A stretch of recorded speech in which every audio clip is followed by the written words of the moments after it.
on travel. Don't know about Sarah. Has anybody heard from her? And Eric is on travel. Eric is on travel. Otherwise, we're all here and we have a quorum. Adoption of agenda. As usual, changes, suggestions, et cetera, et cetera.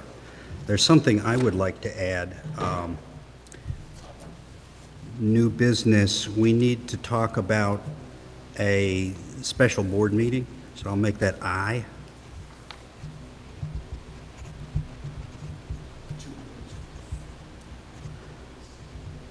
Okay, did I hear? Yeah. One on a developer's agreement. This is under new business, we're still? Yes. Are we? Wherever he's putting it, I don't know yet. Yeah. Well, it's continuing business, actually. I mean, it's part of the work that's going on in Area Z. Ah. But we can do it as continuing. What would be your pleasure? I would like to put this under continuing Area Z work. We'll call it C. And what's the title? I'm just calling it Area Z work. Area Z? We'll hear That's more all? about it. You said there were two? The second item is just input, two more items. One is just an item of input from some Gate 1 residents on a marina. Oh, wait, we have this on the agenda. And another one, a heads-up item from the person who bought all the property across the street at behind the strip mall. And so he would, Is that announcements? I can do that as an announcement. Yeah. That's fine. Okay. Interested in hearing that? Yes. Okie dokie. Are there any other changes, suggestions Oh, to the agenda? to the agenda? Last week we tabled an item and it's not on this week's. It was supposed to come back this week. Can you remind me what that is? The discussion had started with, we talked about assets of the corporation that we had in our list. That list of assets Yes, that and was it handed turned out. into a discussion of Barn 8, and it really went far afield, so we tabled it. I don't think any of us are ready to talk about it tonight. I And don't we've think so. definitely got a full agenda. And I would suggest that the board perhaps vote to, unless there's some real hurry with this, to delay it until September. We haven't even looked at the 2019 budget yet. I would suggest we simply take, for the time being, we table it till the next regular board meeting. Okay? And why don't we do that under, that would actually come after the presentation. That's where those kind of continuing items normally come in. Maybe 7D then. Yeah, we can call it CD? 6. No, it's not really continuing. It's tabled and continued. Okay. That So works. I'll just call it tabled item, and we'll call it, I don't know, 6.5. Okay, thank you. 611, okay. Oh, Lord, I don't know about anybody else, but this heat is getting to me. Okay, unless there's an objection, then I'll just go ahead and rule the agenda adopted by acclamation. We go As straight, amended? Adopted as a- amended. as amended, yeah. And go straight to announcements. And since we have a preview, I have two, actually. A gentleman by the name of Rod Johnson has purchased all the land behind the strip mall and off to the left of the Remax office. Is that 3 lots? Or 2? I'm not sure if it's, I know that, I'm pretty sure he bought all of it. Okay, so that's 3, yeah. He is interested in developing the land and is seeking to engage Sudden Valley in a long-term lease for a conservation easement.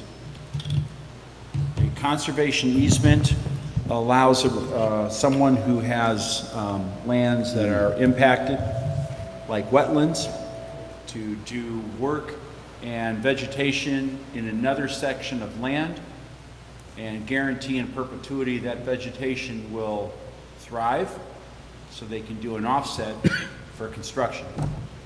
He is seeking to engage us in a conversation for approximately 1.5 acres of land. And it would be not a sale, but a 99-year lease. So that is what he is seeking. We do conservation easements with homeowners for, you know, a piece of land behind them to do a wetland offset, but this is 1.5 acres. This is a big chunk. So I think it's value to the association. It would be in land that would not have utilities. It would not be a developable lot, and we would lease it to them for a long period of time. Well, that sounds wonderful, and when we get a presentation or some sort of proposal, I'd like to see it. Obviously, there are lots of county complications, and we may even have to have our engineers take a look at it. Oh, he is well aware Yeah. of Oh, yeah. all of that. So I'm broaching the topic, and if it would please the board, then why, thank you. If it would please the board, then I will ask him to please prepare a proposal. Is there any objection? No, I mean, this is a proposal, we're not bound by anything, so love to hear whatever anybody has to propose. I have for the second item, I have a letter dated August 2nd between the Washington State Department of Ecology and Anchor Environmental,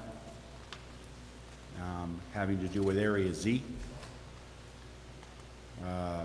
It is their final draft letter, and they are... Final draft, okay. It is their final draft Final letter. draft. It is vacation time. It must be, the regulators must have this month set aside for vacation. All right. At the end of the day, it says, finish doing your water testing, but we would grant you no further action at Area Z and declare it clean if your next 2 quarters water test come back as the last 2 quarters. We would be done. Congratulations, that's awesome. that's a significant savings, as well as closing this issue out. As of the first of the year then, right?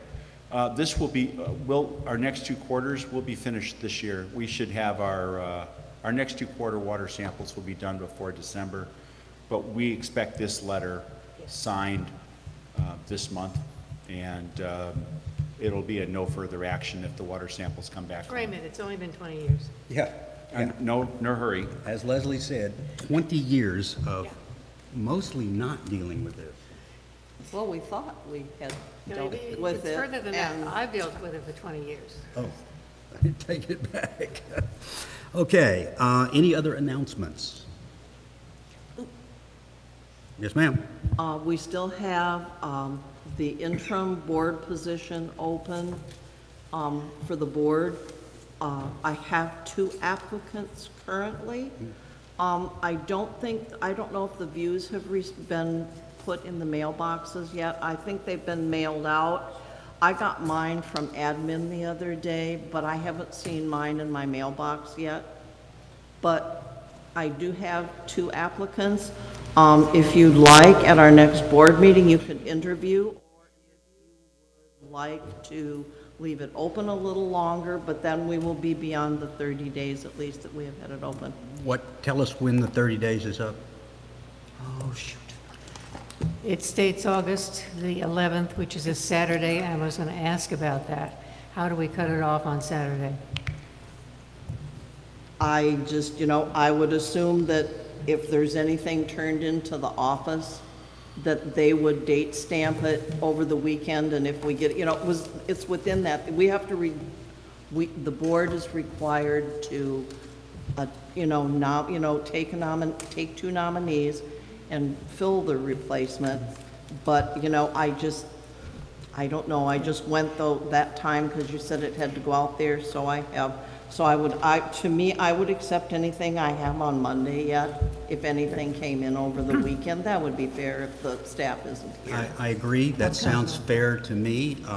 I don't think that requires any board action since it's mostly within the purview of No, N&E. it's just an announcement that I made. I also still have an opening on the N&E committee for the remainder of the year, so I have that opening also.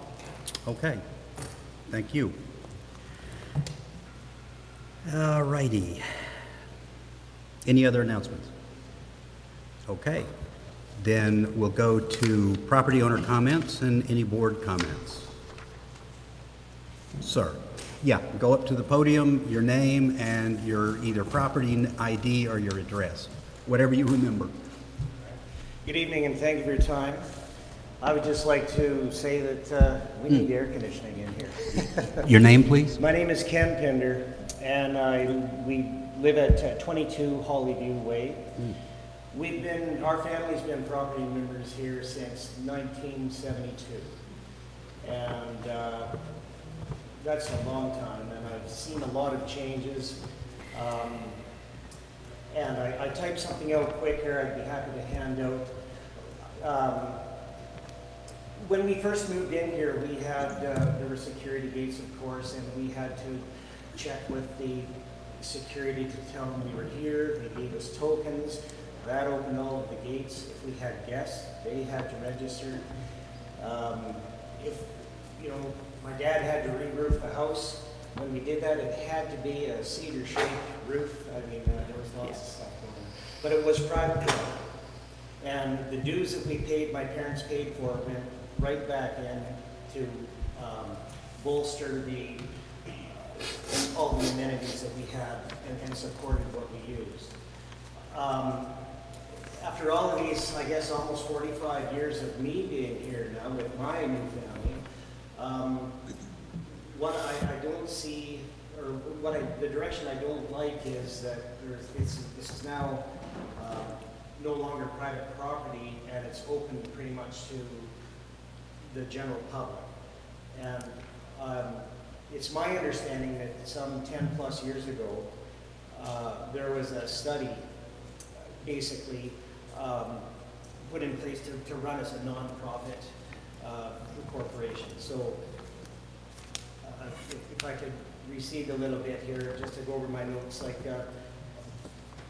your investment was protected back then, security was stringent, rules and guidelines were much more regimented, infrastructure was maintained, and only property owners could use the amenities, the beaches, parks, ice rinks, pool, marina, etc. As I said, everybody else had, a registered guest had to be absolutely registered, and everybody had to know who it was. And proper identification was required. So that system worked for the longest time, and then, like I say, some 10, 15 years ago, that was changed. And the question I would like to ask to the president and the board is, has the 10 plus years operating as a trial basis nonprofit corporation been a long enough period to determine benefits and detriments of this current system? That's one. And the other thing I would like to present is, can the board form a for-profit corporation feasibility committee to evaluate if it's time to leave this experiment of the non-corporation of over 10 plus years? And out of that, what is involved legally in doing that? What are the costs? What benefits could be gained by going back to the original state? Could we operate on a more streamlined budget if we stop paying for the enjoyment of non-residents? And the other issue is, being non-profit corporation, how do the non-residents contribute to the benefits of Sudden Valley property owners? If our association here pays our rightful income taxes and therefore return to its original state of private property, for-profit corporation, can the corporation operate within the existing budget? And how much it's costing us to run as a non-profit? And is there really a gain, or are our alleged tax savings being spent on the financial burden of the non-HOA paying residents as they're a burden to our resources? Mm-hmm. So, one more thing, what got me going on this was 2 weeks ago when it was extremely hot, and I came down to use the marina, and I could not park. And I got on the phone and I phoned security and asked them if they could come down and remove a couple of the illegally parked cars. To which the person, the security guard informed me that he'd like to, but it's required that he give 48 hours notice, so this person is going to be here for an hour and a half. So it's a little bit frustrating. So if I may, could I pass these out as just a summary of what I spoke of, and that's it. Please do. Thank you for your comment. I can address some of the issues. Sun Valley Community Association was formed as a Washington state nonprofit. It has always been a nonprofit under Washington state law. Under federal law, though, it did pay income tax for a number of years, up until about 2008 or 2010, at which time a decision was made that we would save a significant amount of money, including apparently some potential back taxes with interest and all the stuff the IRS adds on, if we switched from a 501c3 corporation, nonprofit, under IRS regs, to a 501c4. It was determined that we would, in fact, save a significant amount of money. So that was done, and it was not on a trial basis. It was permanent to save significant dollars. Now, as a 501c4, we have to have a social benefit. And in our case, that social benefit is making some of our facilities open to everybody. But that's not necessarily free to everybody. First of all, there are some facilities we can exclude people from. The quiet pool, the tennis courts, smaller facilities like that, you can't come in. Larger places, like the beaches, obviously, anybody can come in. However, non-members can be charged a reasonable amount that is larger than members are charged. Now, right now, because of the special GM that we had this spring, members are not being charged a particular rate to use these things, but non-members can be and are. There's a non-member rate for all of the amenities that non-members use, and they're required to pay that. Without diving into the numbers, I would be very, very shocked to see if the cost imposed by non-members comes anywhere close to the dollars that we've been saving over the years from no longer paying taxes on, for instance, our marina income and our golf income. So there is that. Now, I don't know when exactly the closed gates were gotten rid of, but I do remember reading all of those early views, and there was a significant cost and difficulty involved with keeping them repaired. And eventually, in the early 80s, I believe, could be wrong, the board at that time said, enough. We're tired of fixing them constantly because they're constantly breaking. And they stopped that. They took them out. But of course, it was still quasi-private at that time, and it wasn't until, as I said, we changed corporate status to save money that our public-private status changed a little bit. So from what I know, there is no cost savings by switching back, and I'm sure it would be an extensive legal fee. Not to mention, we would be subject again to taxes and accounting that we are not having to deal with related to the marina and the golf income. So I can say personally, I can't speak for the whole board, but I can say personally, I'm in favor of anybody doing any kind of research they want to do. Right now, I, as a board member, don't see any reason to pursue that. You are absolutely free to do so, and if you find some interesting stuff, bring it to the board. I'm just wondering if now is the time to maybe, like I say, strike the committee and revisit it now. It's now 2018. And I think in efforts, what that would do is have us claw back what's rightfully ours and help us preserve and protect what we've bought into here. It's a great community. I just love it down here. 12 years old. I skated on that ice rink till my feet bled. A lot has changed. I just wonder now if we could, like I say, I would like to propose that we form a committee and at least evaluate whether it's now, 2018 or sometime later.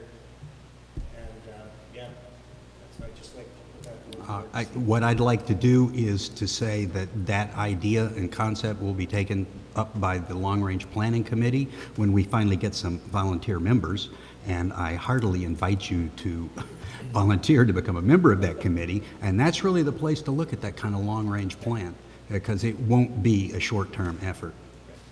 All right, thank you for your time. Thank you, sir. Any other homeowner comments? Yes, sir. Got to raise your hand, not just smile.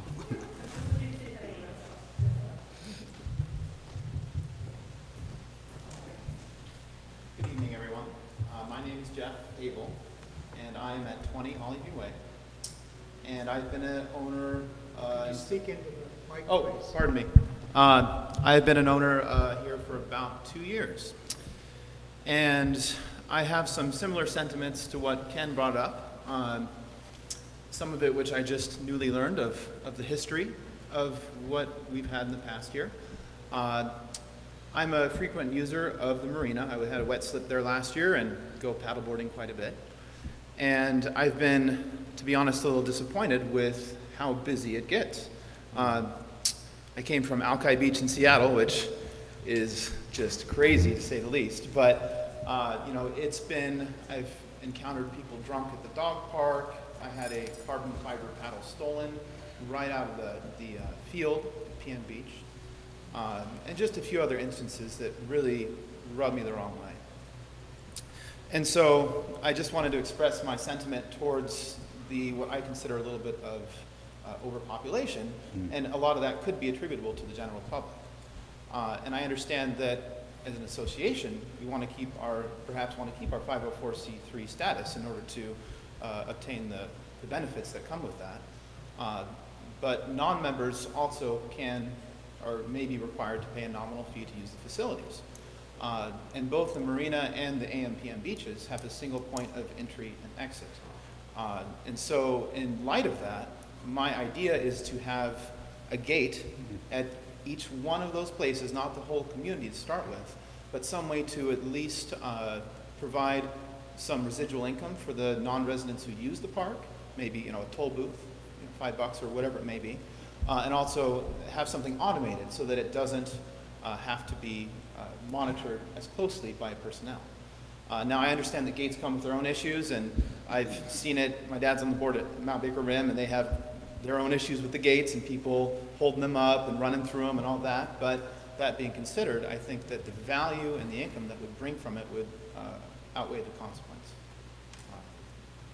Thank you, sir. Thank you. And just to let you know, we have considered that idea. Oh, really? Okay. We have considered also charging a parking fee. It has always been the problem, however, that implementing those things costs more money than we would bring in from the actual fees, according to our research. Now, it is possible that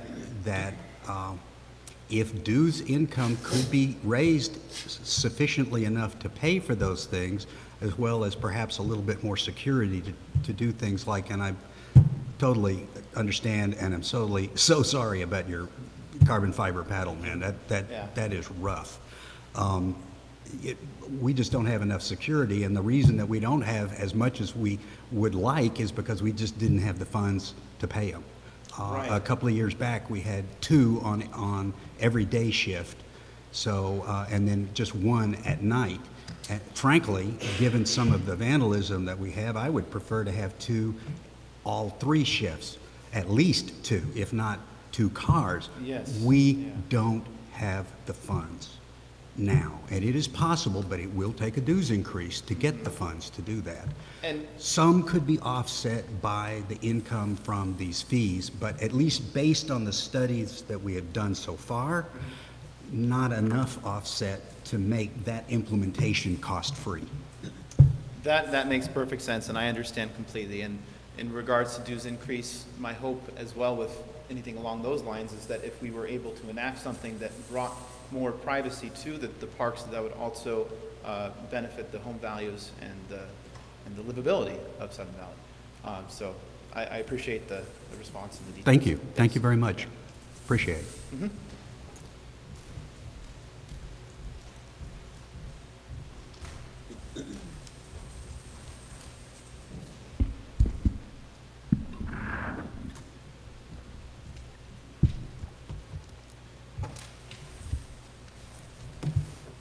Ann Mosnes, 34 Rocky Ridge Drive. At the last meeting, I brought up some figures of the Census Bureau reports on income here. Could you aim the mic closer to you? Right to my mouth? Yeah, yeah. Okay. Thanks. Yeah, I'm concerned about our property values, our disparity or differences in income. And I won't be able to stay for the meeting because I'm going to a farewell party, and I think there's going to be more of those as our residents decide that an economic insecure future is not possible for them to stay in a community where they can't really predict going forward what kind of expenses they can pay for. And if they start making decisions, these are household figures, you know, if they make decisions about their children need food and medicine, then Sudden Valley won't get the dues. And so we have almost 10% of our population here with incomes under $25,000. You know, when we start talking about vastly increasing dues, we really have to look at those as humans. And that, to me, is the definition of community, is the people that live here.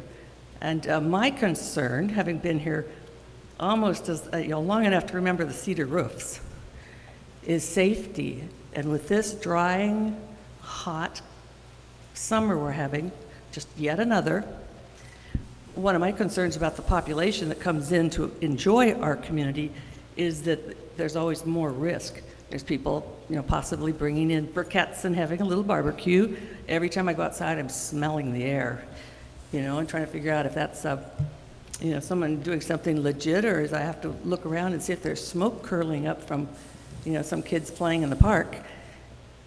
So my concern always has been safety here, and I think some of you know I lost a business in a fire, so that's a major concern.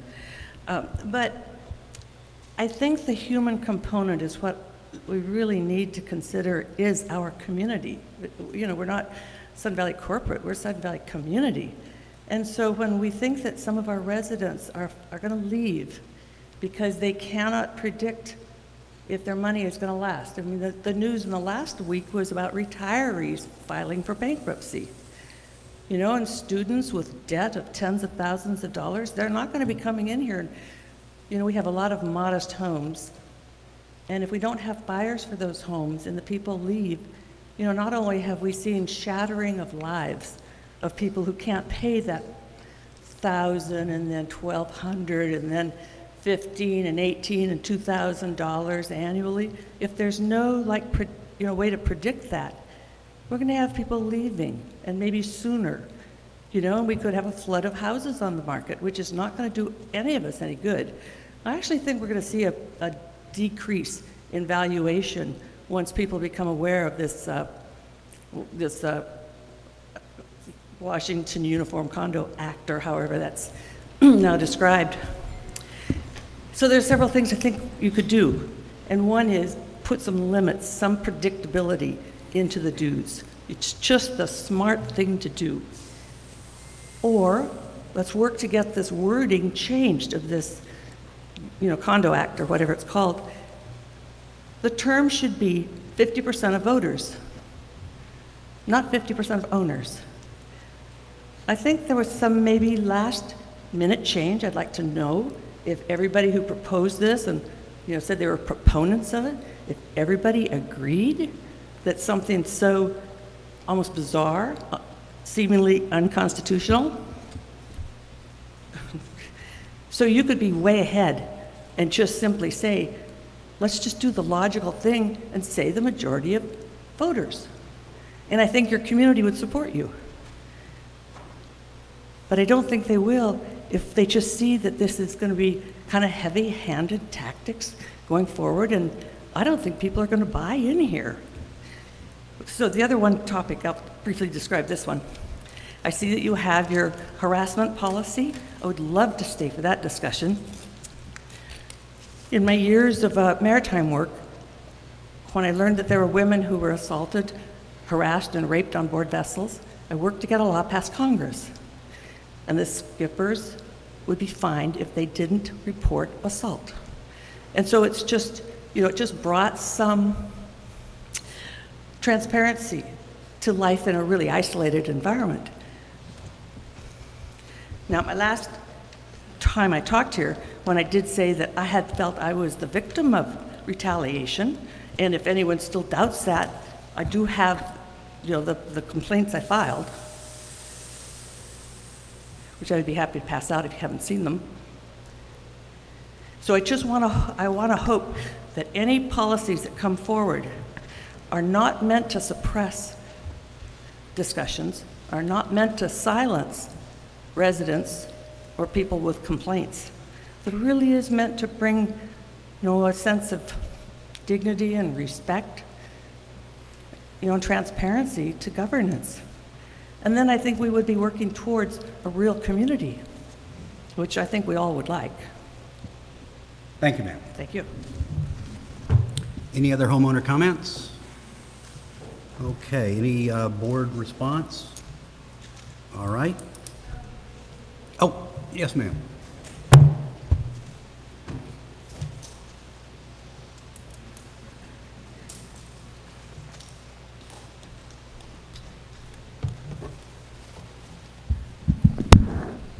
I'm Sharon Wash Amen. I live at 25 Windward Drive, and I didn't know what I was going to say till I got here. But what I do want to say is I've heard a lot of board members talking about trying to keep dues to as low as possible, but still be able to do what we've been waiting 40 years to do. And I do want to encourage you to do what so many of the homeowners would like, which is, please, let's take care of our assets and amenities. And that doesn't mean that we don't care about everybody who lives here, but I think that the new law has just finished off the loopholes that some HOAs were able to use. And now I think we need to move forward. And I know there'll be an awful lot of people that will be very grateful if we do fix what needs fixing. And all I can see in the past half year has been a swelling of community support, people wanting to get involved, people wanting, well, maybe not the long-range planning committee, but I did volunteer to be on that. I just didn't know if you were filled. But just the amount of people coming out to want to come to Sudden Valley, I never saw that in the 25 years I've lived here until about the last year. And I just feel like that helps our equity in our homes. And also, we sold a home a couple of years ago in Gate 2, but it took us a while. And we watched all these homes in Gate 3 and Gate 5 and Gate 9 selling. And our house, we thought it was pretty terrific, but you can't predict who needs what kind of a house. And there's no way to make predictions based on what might seem logical. So thank you very much. That's all I had to say. Thank you, ma'am. Any other homeowner comments? Okay. So now let's go to the presentation by Chuck Luttrell, who is a stunning master of getting volunteers to do stunning things for the community. Want the lights off? No, sleep. You went into sleep mode again. I have no idea, Chuck. There we go. Warm up.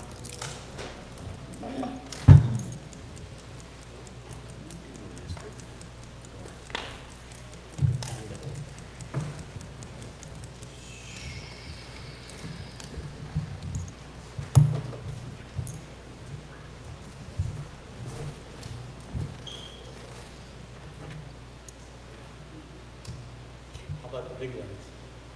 I think it'll be fine once it goes. We tested it earlier, Hannah did, and it showed up pretty well. Got the magic, man. Do you want Hannah on these? Actually, Thanks, that's, Hannah.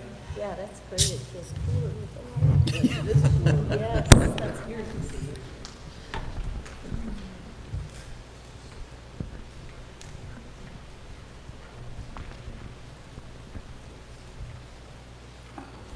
I'll get started while Mitch is trying to bring this up. Is the microphone working for the recording and everything?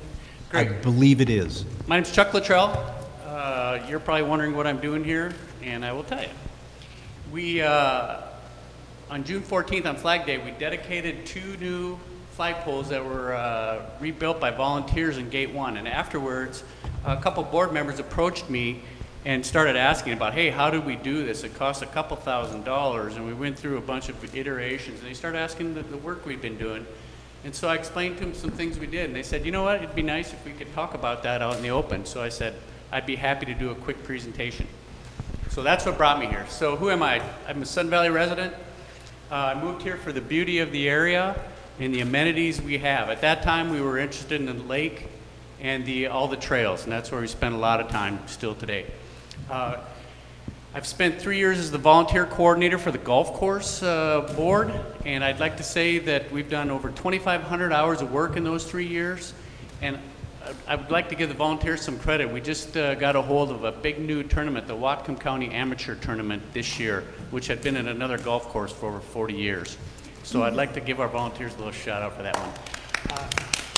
My next piece is, why do I volunteer? I want to keep the beauty that we have out here. So things we struggle with, we already heard tonight. There's a finite amount of money here for us to do things and to take care of our beautiful area. So we can help supplement that with our manual labor. The work needs to be done, otherwise Mother Nature takes over. You heard that discussion earlier today too with, 40 years ago everything was pristine. Mother Nature is trying to call us back. Also, you can always make an area that you've been attracted to look better and get some ownership. So it can perform better, i.e. trails. If trails are maintained, you can get more people on, the blackberries don't get you. So lots of good reasons. Slide. So there's benefits. I don't want to say it's just all the labor. There's benefits. Sun Valley looks better or operates better. It truly does. It decreases the cost. Most of the work that we do as volunteers or been doing was all projects that would probably not been completed because of funding priorities. It's just that simple. It's labor costs that we're helping out with. But there's 2 really significant things for me here. One, when you go out and work in an area, it creates ownership. You put your fingerprint on that project. I know every time the people who did the flagpoles drive through that Gate 1 entrance, and I get a call, I get a text. I hear people all the time go, that looks beautiful there. I'm so glad we did it. It wasn't I'm so glad Billy Bob or George or Ralph did it. It's I'm so glad we did it. So it creates ownership, not just for the people who did the work, but people who donated. By the way, that project cost about $2,300, all funded through donations. So it did not impact the budget at all. And the best part of all, when you do volunteering projects, you meet your neighbors. That is a huge thing. I've lived here 20 years, and I've met more neighbors in the last 3 years than I did the previous almost 17 years. Slide. So with that, what does that do for volunteers? When you have 7,000 residents, you have a bunch of people with a bunch of skill sets that can come out and help you out. So if you look at that group, you can accomplish anything with just that group that we have there, but there's even more people with benefits. You have people with administrative skills that can help track and do things. Slide.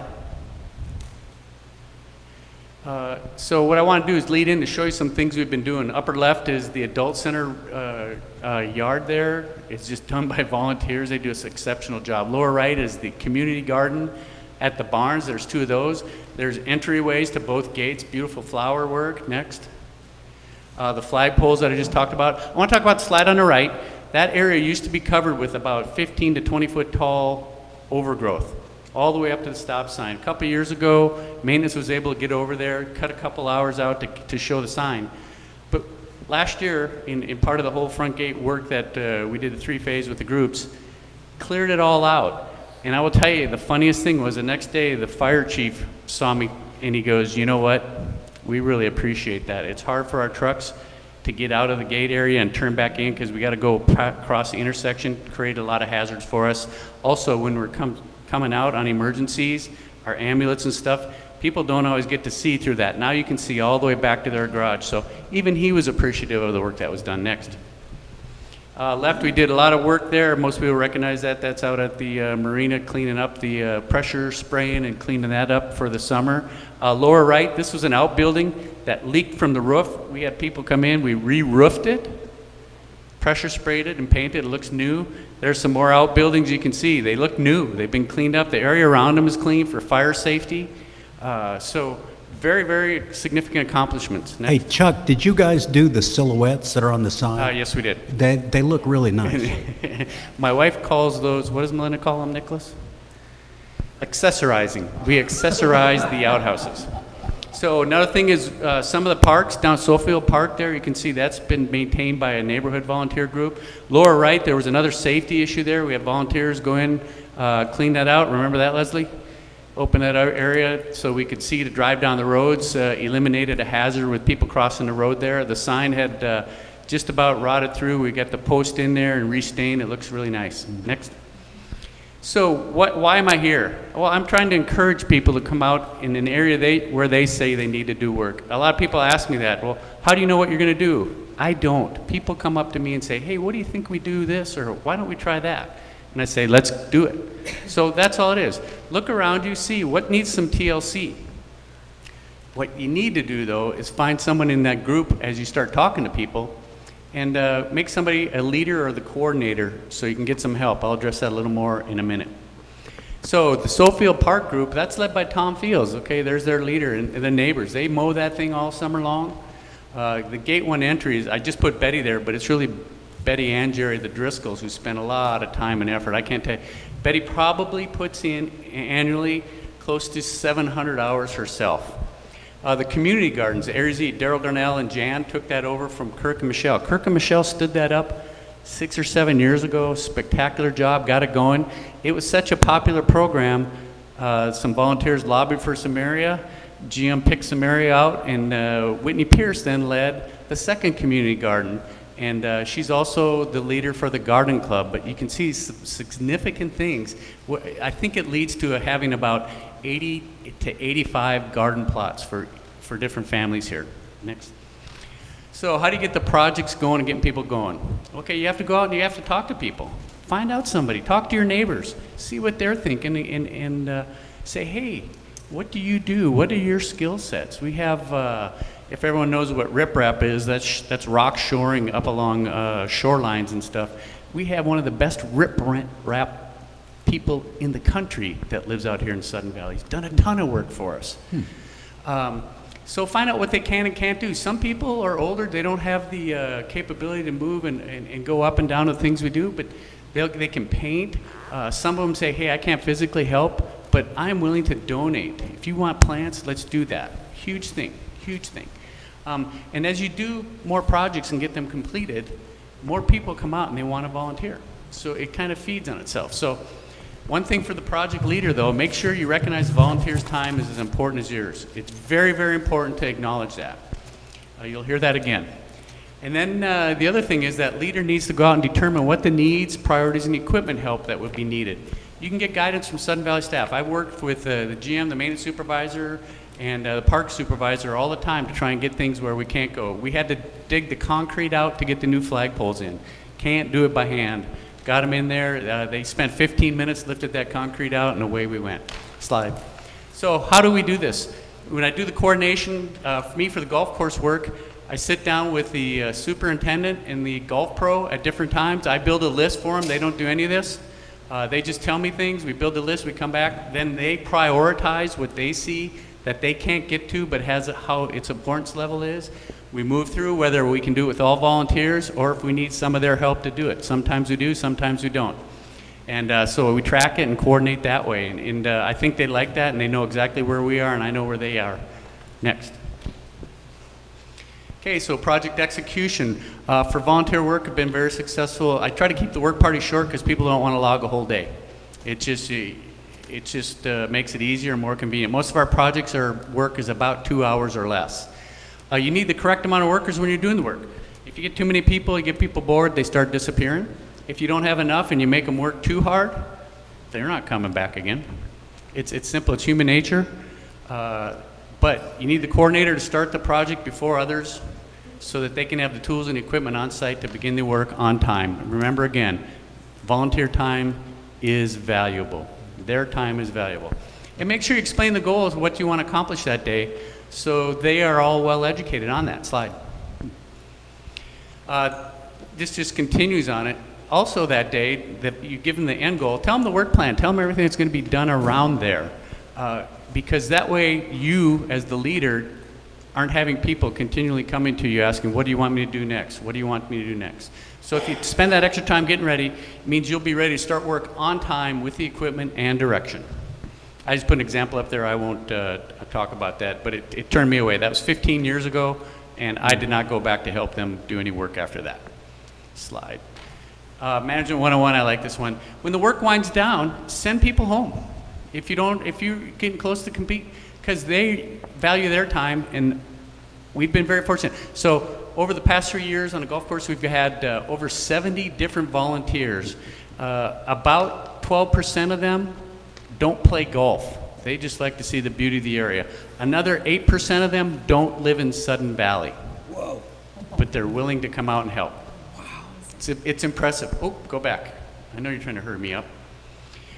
So what that leads to is you skip down there is really, if you can appreciate that, let people know what's going on. All the cool kids are doing it. Other people want to come and join you. And so at the project end, make sure you get feedback from them. Give them their time, give them their opinion, and maybe they have ideas, like I said earlier, for getting things done. Slide. So also, this is just me for historical purposes. Whenever you have groups of people and doing that, I do a tracking list. There you see some names, some hours people put in. I don't share the individual hours that people put in with anyone else, but I do put our total hours in when I communicate what we've done and the work we have done. So for the golf course crew in the last 3 years, they've done over 170 projects, individual projects. Slide. Okay, so as a quick wrap up, why do we need volunteers? We have more work here than we have Sudden Valley employees. There's just no doubt about it. So we can help augment them and make our community look good. So as we work, and we're working as neighbors, we build friendships, we communicate better, we have better discussion, but we get pride in our neighborhood. Plenty of people around see the same needs. I mean, we'll have 4 or 5 people say, hey, what about this or that? And all of a sudden you got a group to start your work. So keep talking to people and let them go. The size of the project is not important. We can have something that takes 30 minutes and can look so much better. Something that 2 people can do that may take an hour and a half, but just a tremendous. Every little bit is really important, not the size of what is being done. We live in a great place. We need to get ourselves out there. We need to take care of it, give it some TLC, and keep our quality of life high. That's all I have for my philosophies and opinions there. If there's any questions? No question, just thank you. Thank you, Chuck. And I'll be sending you a list of things I need you to do. Yeah, right. Not at your house, I'm sorry. No, not at my house. Okay. Okay. Let's see, we had a tabled item, which is, as described, the list of assets, and we were going to prioritize those. I'd like a motion, basically, to table that further till the next regular board meeting. I so move. Second. Moved and second. Is there a need for discussion? Is there any objection? If there's no objection, I'll just say we've adopted that by acclamation. Okay, who's the second? Who is the second? Michael. Mike. Mike, okay. Okie dokie, and now we'll go to continuing business. We have 3 items there. I hope I can remember the C. A, proposed, I'll just do it this way. ACC policy changes. Document Review Committee. You should see that in your packet at pages 2 and 3. Basically, This clarifies and, well, rather than me explain it, I'm going to go ahead and give it to Rich. The ACC, Mitch, excuse me, the ACC worked with Mitch and worked with developers to come up with something that would make our work more like the county's. So if you want to explain some of this?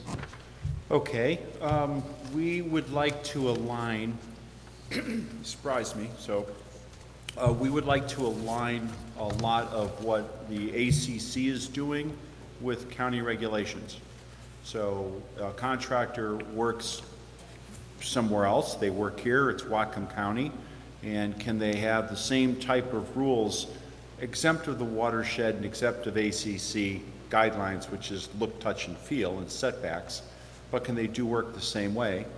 And so we wanted to do that, but this was an exception because we're having too many builders take houses out to over 2 years to build, and that's not acceptable to either the ACC or to the association. So in working with the builders, they are aware of this and they concurred because of other changes. So we're changing inspections. So 1475, we're going to make the final inspection that the association conducts to align with the final inspection and release from the county. So when we get the county final, we'll conduct our final, and then we will use that as the release of deposit. We will not do ours before the county. We would like them to be aligned with us being the last. Does that make sense? Okay, now on time extensions, this is the biggest change. Written applications mandatory for every extension to align with Whatcom County rules. Whatcom County will issue 6-month extension, 6-month extension ad nauseum. They'll go out, $100 for each one. That doesn't work for us as a community because we would prefer not to have 4-year construction projects sitting in our neighborhood. So we're going to align with the county and say first one's free, just like the county. Second one, $100, just like the county. Third one, 1/2 of the amount of money in your deposit. We want to incentivize builders to not have 3-year construction projects. So the first one is, well, 9 months with an automatic 3 months. So let's just say 1 year. That's how long the standard window is for a construction project. But we're in the watershed. And there comes, with being in the watershed, constraints and restrictions on being able to put down concrete. So the first exemption, the first request is free, 6 months. And as I said, after that, $100 for the next one, and then 1/2 of the deposit. We believe that this is a way for us to successfully incentivize the builders to be a little bit more attentive to schedule. We are also working on timeliness of extension requests. Contractor owner shall apply for an extension and receive the approval before the existing completion date. And they made grant approval with assessment of fines based on the fines and fee schedule. And last, as a courtesy, ACC coordinator will send out notices of time remaining on a construction period, which includes if it was extended, 1 month prior to the existing completion date, and 1 week prior to existing completion date. Now, failure to receive a notice from the ACC coordinator in no way removes the contractor owner from responsibility for a timely request for extension. Okay. Right. So, in my role as head of the DRC, I would move that revised policy sections 14.7.5 E and F and G, as you see on pages 2 and 3, be adopted into the ACC guidelines. Second. Moved and seconded. Is there any discussion? Yes, ma'am. On the second page, page 3, the second line in the first bullet, if after applying after, it seems to me the first after should be removed. It doesn't seem to make sense to me.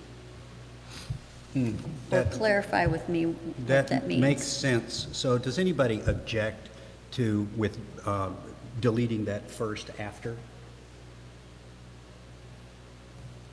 No.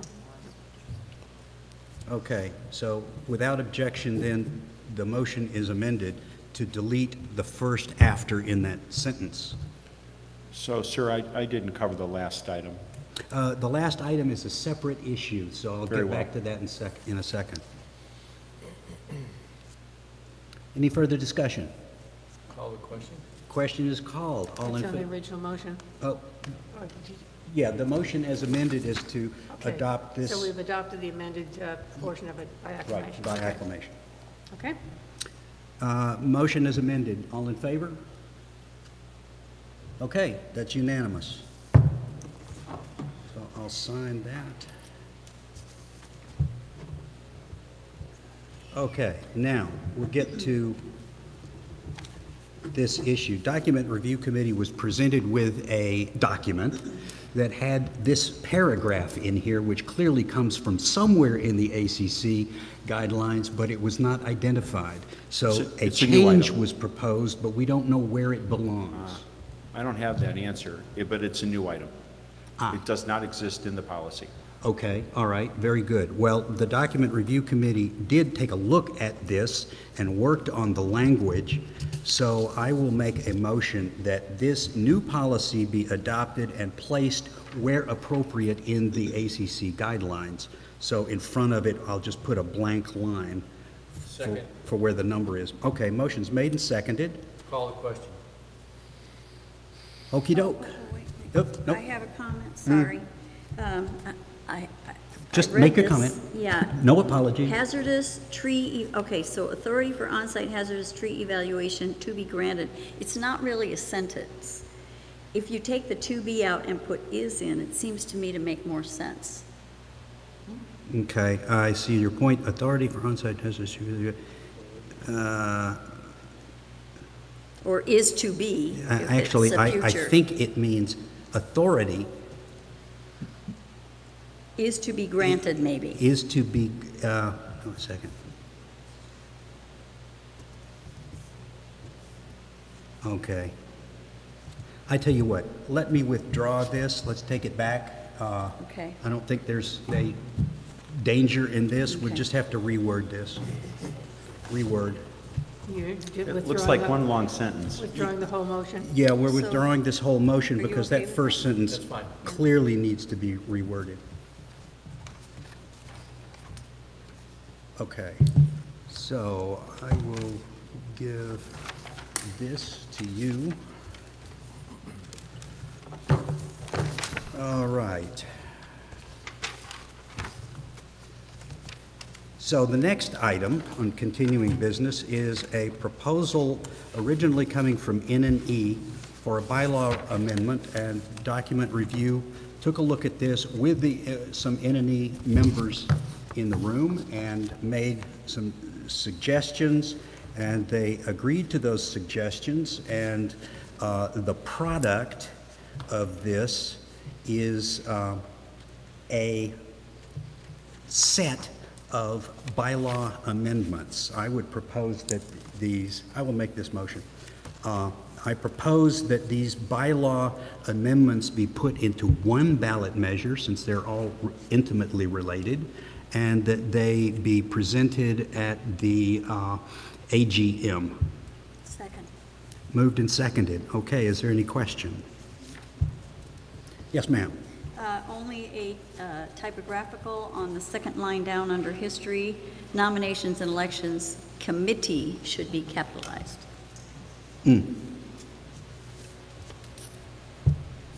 Is there any objection to accepting that amendment? No. I hear no objection. Then it's accepted by acclamation. Call the Call the question. question on the motion, please. Question has been called.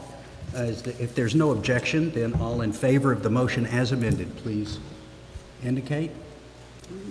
You voted? Okay, very good. This shall be presented at the AGM. Larry, just a point of information for Yes, ma'am. everybody. The original document had other items in it, and the DRC Had and other what? the original measure that was brought forth from us Right. had other items in it. Right. I just for clarification, the DRC said that that some of the other items should be placed in our N&E manual, and that was more a proper place for them. So just so people know, it hasn't gone away. Okay. It's just going to be going in the N&E manual. Thank you. Okey doke. And item C, Area Z work. And there's some stuff that has recently jumped into Sudden Valley's lap. So if you would, sir, please explain. It jumped into our lap yesterday. So we are heavily involved, we, Sudden Valley, heavily involved in pursuing development and construction at Area Z to install our storage structure there rather than put it in place at where it is now in Barn 6. And to achieve that, we are going through what's called a CUP, Conditional use. conditional use permit. Thank you very much. I was having a We're a brain team squeeze. here, we help each other. Yes, yeah, that was good. So a conditional use permit, and a conditional use permit, it's much like anywhere else where you open up a regulatory Pandora's box, and every regulatory agency gets to step in and say, yes, well, this is really good, and I want the following. So we are just about at the end of the conditional use permit, and one of the main action that has come up is a developer extension agreement with the Lake Whatcom Water and Sewer District requesting a new fire hydrant in Area Z. If you are going to develop the area, you must have a fire hydrant. To clarify, I believe that was the fire marshal that required it? The fire marshal. But we have to get it from the water district. The fire marshal required the hydrant to be put in. The water district puts in the water. And the fire marshal gets to let the firemen tap into it as needed. So I received a call. I did sign off on a preliminary application about a month and a half ago to say, please go forward and work with the water district. And we have been working with them. In fact, on July 20th, I submitted a request for some waivers where they were asking us to put lines all the way across Area Z and connect over to Gate 5. And they granted those waivers and agreed to amend and remove requirements. That was good participation. At this time right now, they do want the fire hydrant. So that is required before the building permit would be approved. It's a very long domino. All right, so there's a lot of questions that I sent this to the executives the other day. Just before you get into that, just to make sure, the conditional use permit won't be signed off until the fire hydrant is actually installed? No, but if it's approved, if we sign this off, then we can move forward. Okay, we thank have yes, we have a hearing coming up on this, and we believe at this point everything else is moving forward and getting approved. Certainly getting our preliminary notice from the Department of Ecology everything is lining up. And just to remind folks, as you have mentioned several times over the last many board meetings,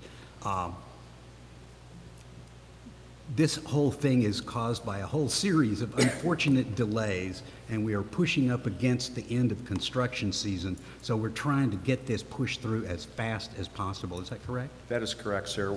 We have the county planning does generally not issue building permits into September.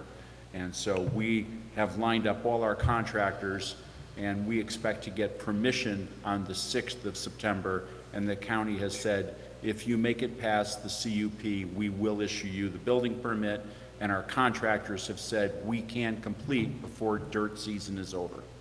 That's to put in the foundation for the new structure. This is to put in the water line. This is a 2-week job. which would start actually in 9 days. So the questions that were raised by Director Trower, who's not here, Director Holton, McRoberts, and Brown. What's the timeline for getting this done? The plan is to have everything at the district August 14th or 16th so they can issue notice to proceed on the 16th, and the contractor can start on the 20th, as I just said. The district doesn't work on Fridays, which is why we want to get it before the Friday. The district has been very cooperative with Sudden Valley so we can meet the construction deadline. This is a 700-foot line. As I mentioned earlier, the water district wanted us to run a line all the way through. For those of you who do not know, fire water is not a separate line, it is potable water. So they do not want a deadhead where the water becomes stagnant in a line that doesn't recirculate. So they wanted it to cross-connect all the way over to Gate 5, so water was constantly rushing in. That would have been very expensive for us. So they agreed to let us open up a wider trench and do a 180 and bring the pipe right back. No hydraulic problem? Nope. Okay. The calculations were complete, and so we'll have one trench instead of the longer trench, but we'll have to put in twice the pipe. Right. That's why it went from 400 to 700 feet of pipe. If I could clarify Director Trower's question on timeline, part of that you may get to anyway. I just wanted to make sure.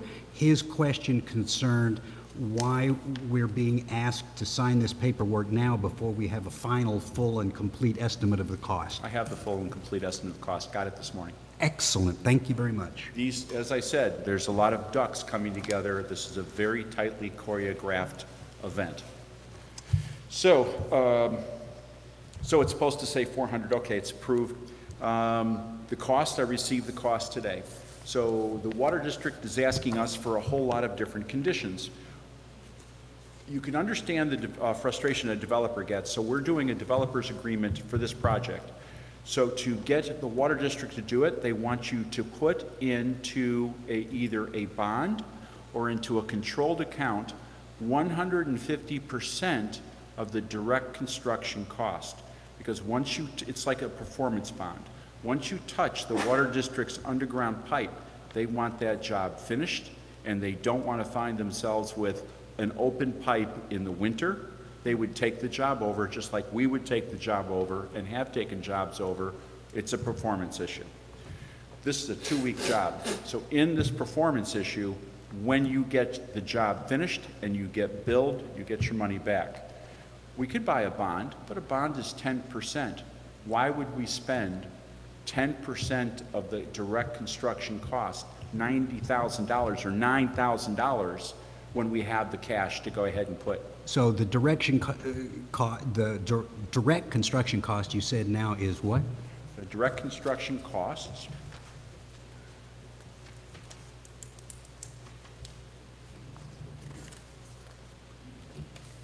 Here we are.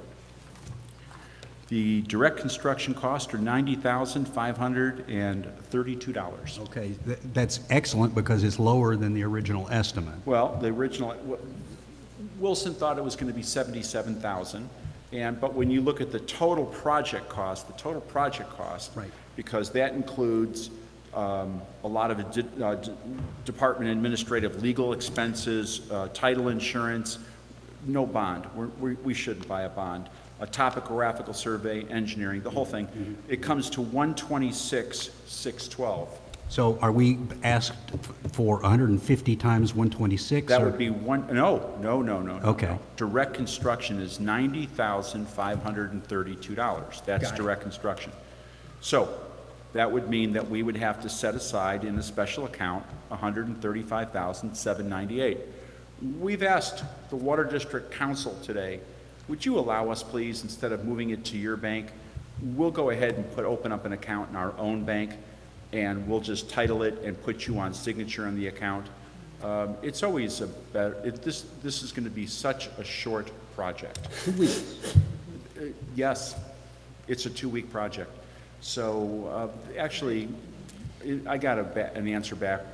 More than likely, they're going to allow it. Okay, not a definite yes, Not but a definite, more But likely. if we have to move it into one of their banks, fine. But it's not an unusual request. So, and I checked our SURF today. We have about just rough numbers, $1 million in unencumbered SURF money in our account right now, as of 4:30 this afternoon, and I haven't written any other checks today. So would you pass this over to the treasurer, please?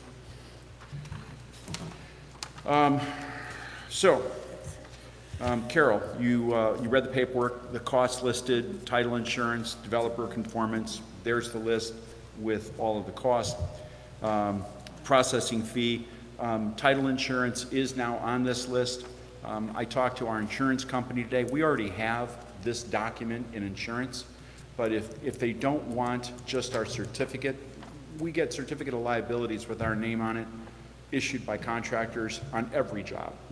They want the same thing. If they won't take our just standard certificate, it's $150. So we're not gonna argue with them. Yeah, here's the answer. Melanie said she'll contact the district about using our current bank. It's probable, it's possible. And lastly, is our attorney Melanie and Jennifer comfortable with the paperwork and recommend it? Rich is going through it like all contracts. You were on copy to that yesterday. It is a standard water district contract. It does put the onus on us because we are the contractor. So we're the ones buying the performance bond. So you don't have an answer from Rich, but we expect it shortly. I expect it tomorrow. He actually sent me a one-on-one message today saying, is tomorrow acceptable? And I said, yeah. Okay. So Melanie's answer was, I'm comfortable with the agreement. I've worked on it before. I know the agreement.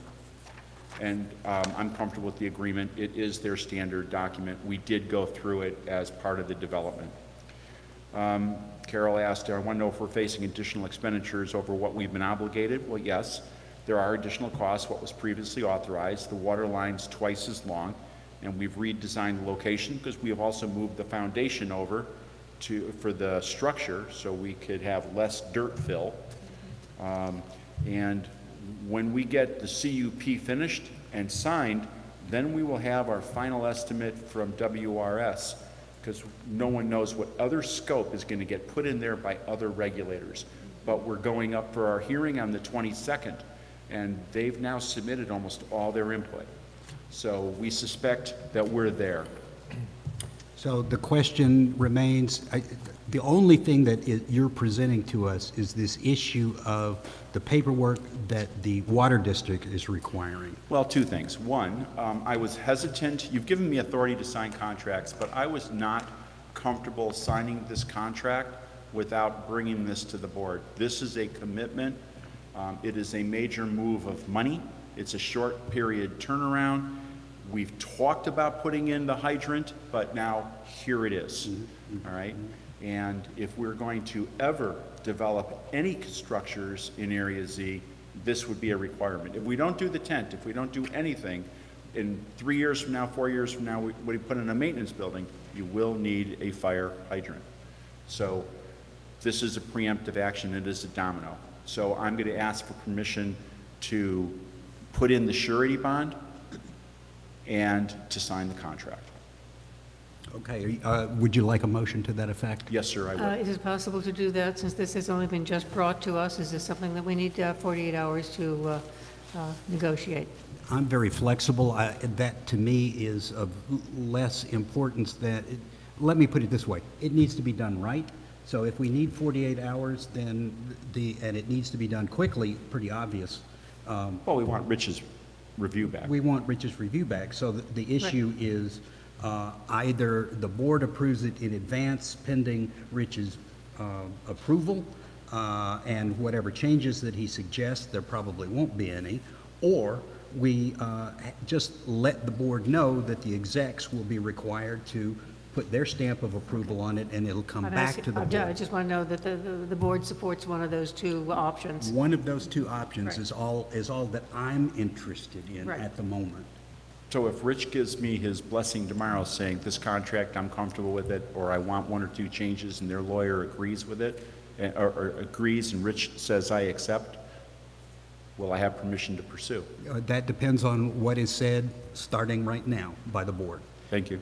And so, you've heard the discussion, you see I think you see the necessity, and I would just ask for a motion to either have the board approve it in advance or have the board acknowledge that the executive committee is going to act on this at the proper time. Go ahead.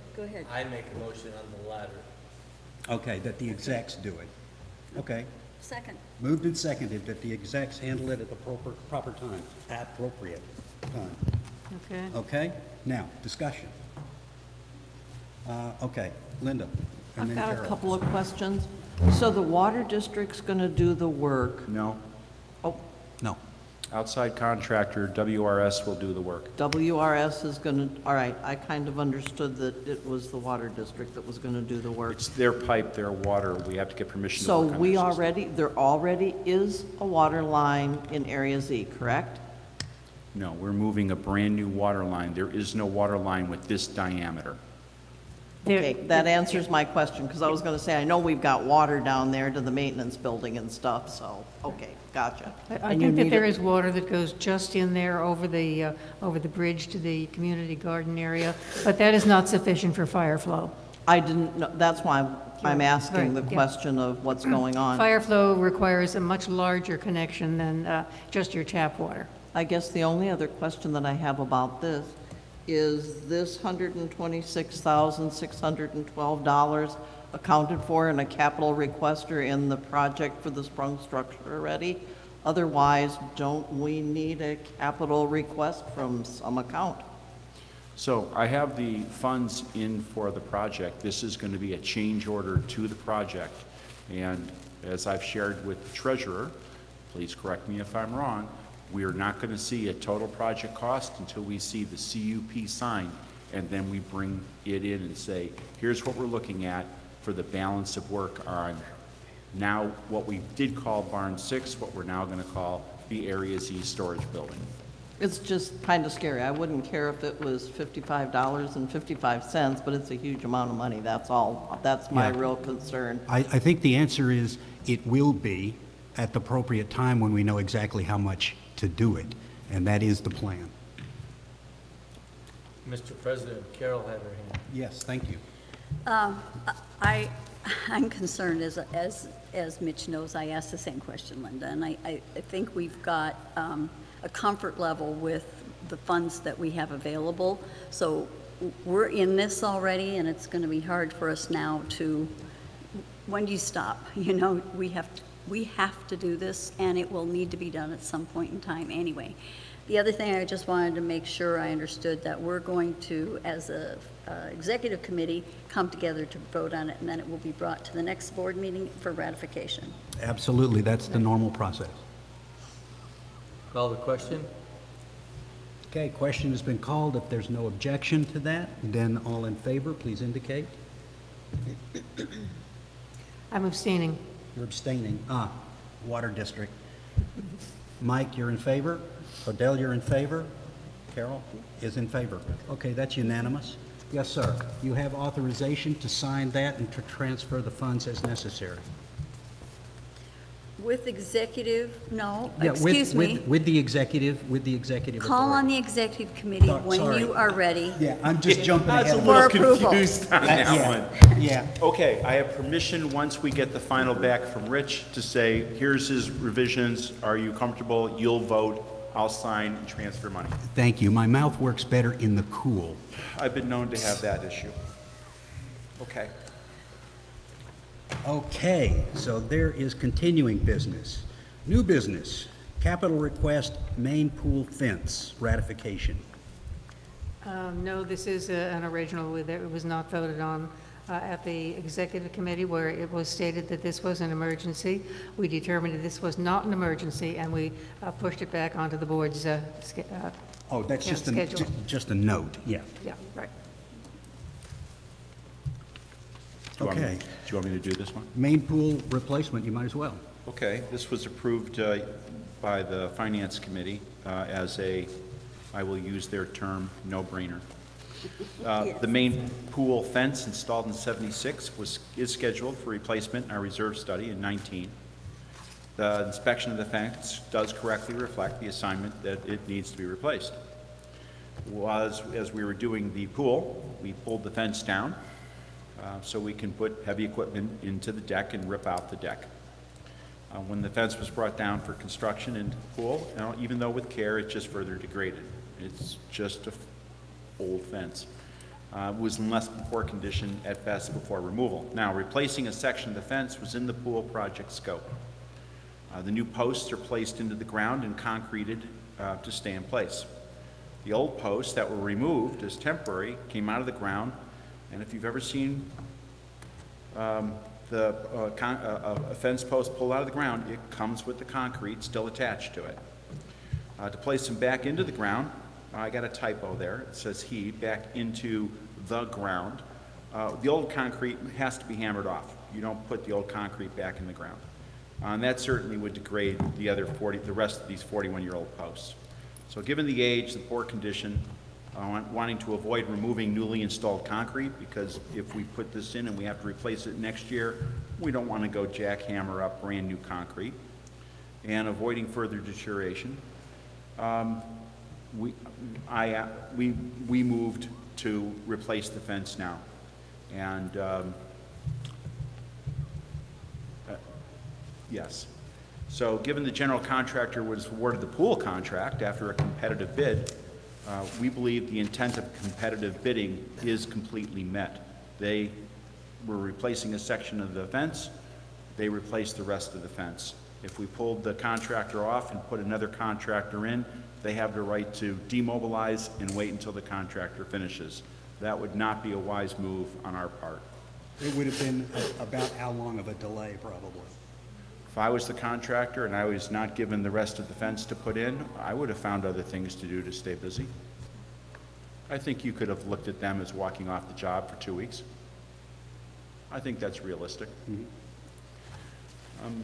I'm requesting $20,000, including tax, from the SURF Capital Fund for installation of the balance of the new pool fence. I'd like to move that we accept this proposal, and then I have a comment. Okay. Okay, motion by Holden. I have a question. Comment. Second. Okay, the motion's been made and seconded. Now it's time for discussion. Go ahead, Odell. Yeah, my question, so I just want to get a couple things straight here. So we already knew that the fence was going to have to be changed at some point, and it was scheduled to be changed in 2019. Is that correct? Okay. So at the time of, during the bid process, the prospective companies did realize that they would probably have to take a section of the fence down. Am I understanding The that? contractor knew that we had to put the fence down. We did not include the balance of the fence in our scope for the project. Okay, so I guess my question is, well, I guess my question is, how come this wasn't already included in that original plan, since we were having it done this year and knew that the fence needed to be replaced by next year? Why didn't we just already include that? Because I didn't include the scope. It was a miss. I should have, but we didn't. The fence that was installed was on the expanded concrete deck. We made the concrete deck bigger. And that's where the new fence was installed, on just that one section. We thought we might be able to put the fence back up, but we didn't even look at it correctly. It would have been better to have included it at the time. Okay, so that was pretty much my question, right? You are correct. It would have been better to include it. Everything that we touch here, Odell, the adult pool, let's just talk real quickly about the adult pool. We thought that the mechanical systems would last until next year. The shed is scheduled to be replaced next year. We touched it, it broke. It's not going to make it to next year. This is the nature of our infrastructure. We touch it, it breaks. But how far do we go each time?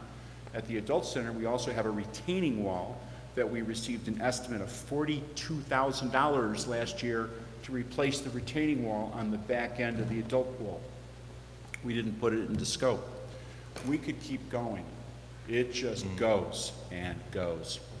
I missed the fence. It would have been better to put the fence in. Okay, Carol.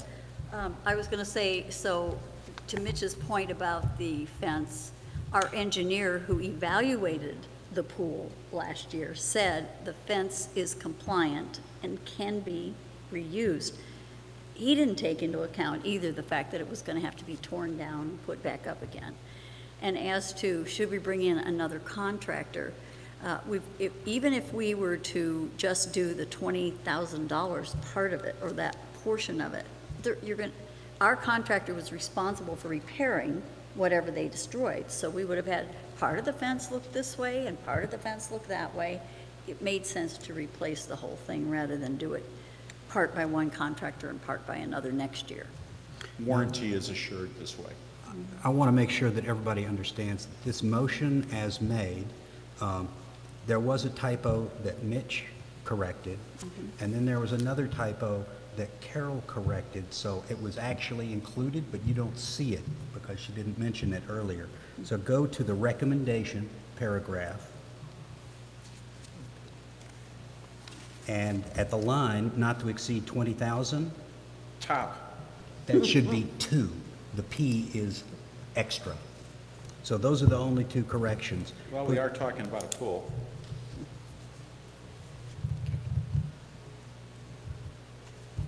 That's just to There are no more clarify the nature of the comments. motion I'd like made. to call the question. Okay, if there's no further questions, then without an objection, all in favor of this, please indicate. All opposed? Odell is in opposition. The motion does pass.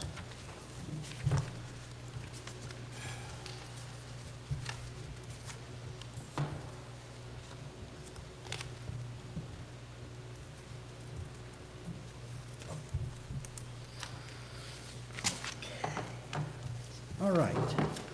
Now we move to the quiet pool policy on page 7. The necessity for this is because of, as discussed earlier this evening, our IRS regulations and other things apply to us. In particular, HUD requirements forbid us from excluding children from the pool. Therefore, in order to recognize our legal requirement and yet maintain this as close as legally possible to the original intent of the adult pool, this new policy was crafted. So I'd like a motion To ratify. to ratify that, if Yeah, anyone because would the make- execs did approve it at the. Right, on the okay, first, yes. The yes, execs right. approved it as an emergency condition to open the Correct. pool. So moved. So moved, okay. Seconded? Who? Second. Okay, Carol seconded. Is there any discussion? Yes, ma'am. So, from what I understand from HUD, or from the, part of this is that you're not to exclude children, but there, it also says that you can't discriminate against them. In number 6, which is part of this policy, it clearly discriminates against non-potty trained children, and that's a no-no. No, it's You not a may- no-no.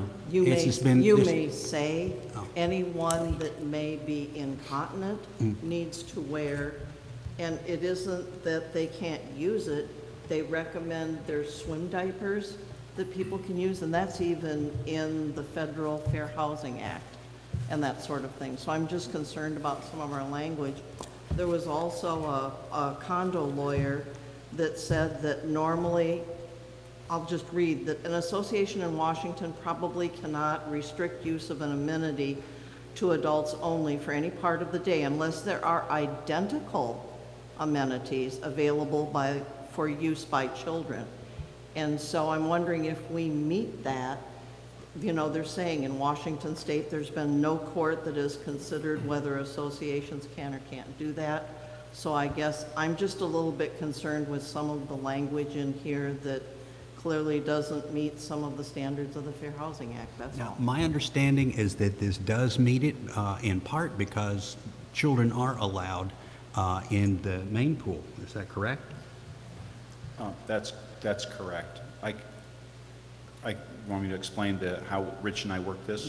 Yeah, and the other point was that Rich has already looked at this, and so, That's fine, I'm Yeah. just saying what the Fair Housing Act says. Fair Housing Act, clearly you cannot discriminate because you want peaceful, quiet enjoyment. Children can have peaceful, quiet enjoyment. But we have a quiet pool. Children can come to the quiet pool, and they can have quiet, peaceful enjoyment of the pool. We do not have a lifeguard. At that pool, that is not a common use pool. There are no lifeguards. Lifeguards also are assigned the responsibility of monitoring the water for any kind of hazardous debris that may be floating in the pool. Without a lifeguard, there would be no one that's monitoring the health and quality of the pool, except for opening and closing as it's required under the WAC. Therefore, it is totally defensible to have this area be a excluded area, no diapers. And it does pass the test. By the way, there were several lawsuits in Washington and certainly in the Ninth Circuit Court, and I did receive all of those. And as the basis for writing this policy, we both had those and wrote the policy based on those decisions. Mr. President, David. David, oh, One item. One. It's minor, it just deals with Go like ahead. alcohol being used. go ahead. Yeah, it's just I thought in the rules and regulations someplace it dealt with no, like, glass containers around the pool. Yeah. So there are other rules and regs about our pools, but no alcohol is allowed in the water. But actually, the truth is, with pools in general, it's not within 4 feet of the pool, but no glass is allowed on the deck. Okay. So this isn't the complete set of rules for pools. Okay. Thank you. Mr. President, if there's no further discussion, call the question. Okay, and unless there's an objection, seeing none, all in favor of this policy, We're ratifying. I'm sorry, of ratifying the exec's approval of this policy? Okay, that's unanimous. Sorry, will you turn the air conditioning on, Mitch?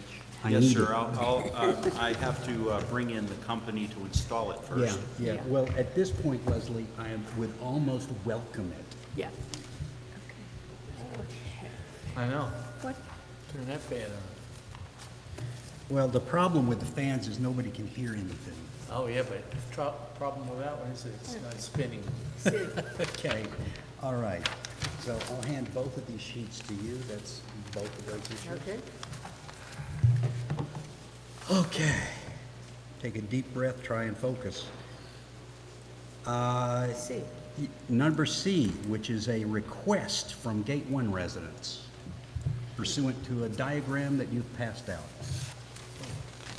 I was approached by members, homeowners that mostly live along Spinnaker Lane in Gate 1, and they border the water in the marina, on the west side of the marina. We, the association, own land adjacent to the water and before the homeowner's property. Homeowners approached and asked how the association would feel, or would we favor having the homeowners put together a plan to stabilize the shoreline, because it is eroding on that side also, and install floating docks adjacent to their property. Their first position was they would pay for the cost to do the shoreline stabilization, and pay for the cost of installing the floating docks, and then pay a lease cost on the dock, and they would like it for 10 years. But they would do all the improvements. And after that, it's a non-assignable lease. So that's all open to negotiation. Before they go forward, they would want to know, would the board entertain this? I, as your association manager, can't really see a downside here. My only comment to that is, if they're bearing all the costs and we don't bear any of the costs... Mr. President, should we have a motion before we get into discussion? If you wish, go ahead. I wish. I make that the motion of this plan so we can have the discussion. So moved for discussion A motion to what? to To approve approve the, them okay, right, doing this work as outlined by the GM. okay. Is there a second? Second, Odell. All Okay, right, Larry, you're up, but you'd like to be last. I know that. yeah, sure. All right, so we have, I think yes, we have Leslie.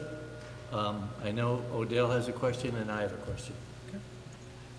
And David has a question. Okay. And Linda has a question. Okay, We'll all weigh in, then okay. You can probably go around the table. why don't we do that? We'll start with David. Oh, I just missed the business. Is that 10 years out? And what happens after 10 years? I'm sorry. So they are proposing a 10-year lease, so if they bore the cost of doing the shore stabilization and installing the docks, they would, in our first blush conversation, they felt a 10-year lease was fair, that they would get a 10-year lease, but they would still have to pay for a dock space. I'm sorry, does that mean a slip? Is that what you're saying? That's correct. It's a floating dock, but they still have to pay like anybody else. They'd have to pay for their slip. Okay, so they're installing the slip, and then they're also paying rent on that slip. That's correct. Pretty good deal. I didn't see a downside. Leslie? Okay, two things.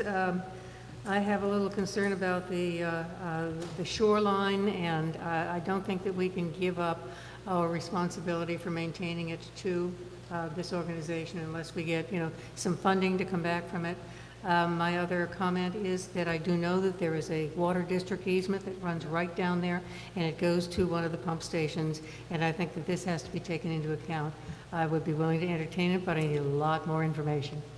Understand, we do know about the easement and have to constantly communicate. That's why we have the area barricaded and locked down, so they don't drive in heavy trucks. Okay. Carol?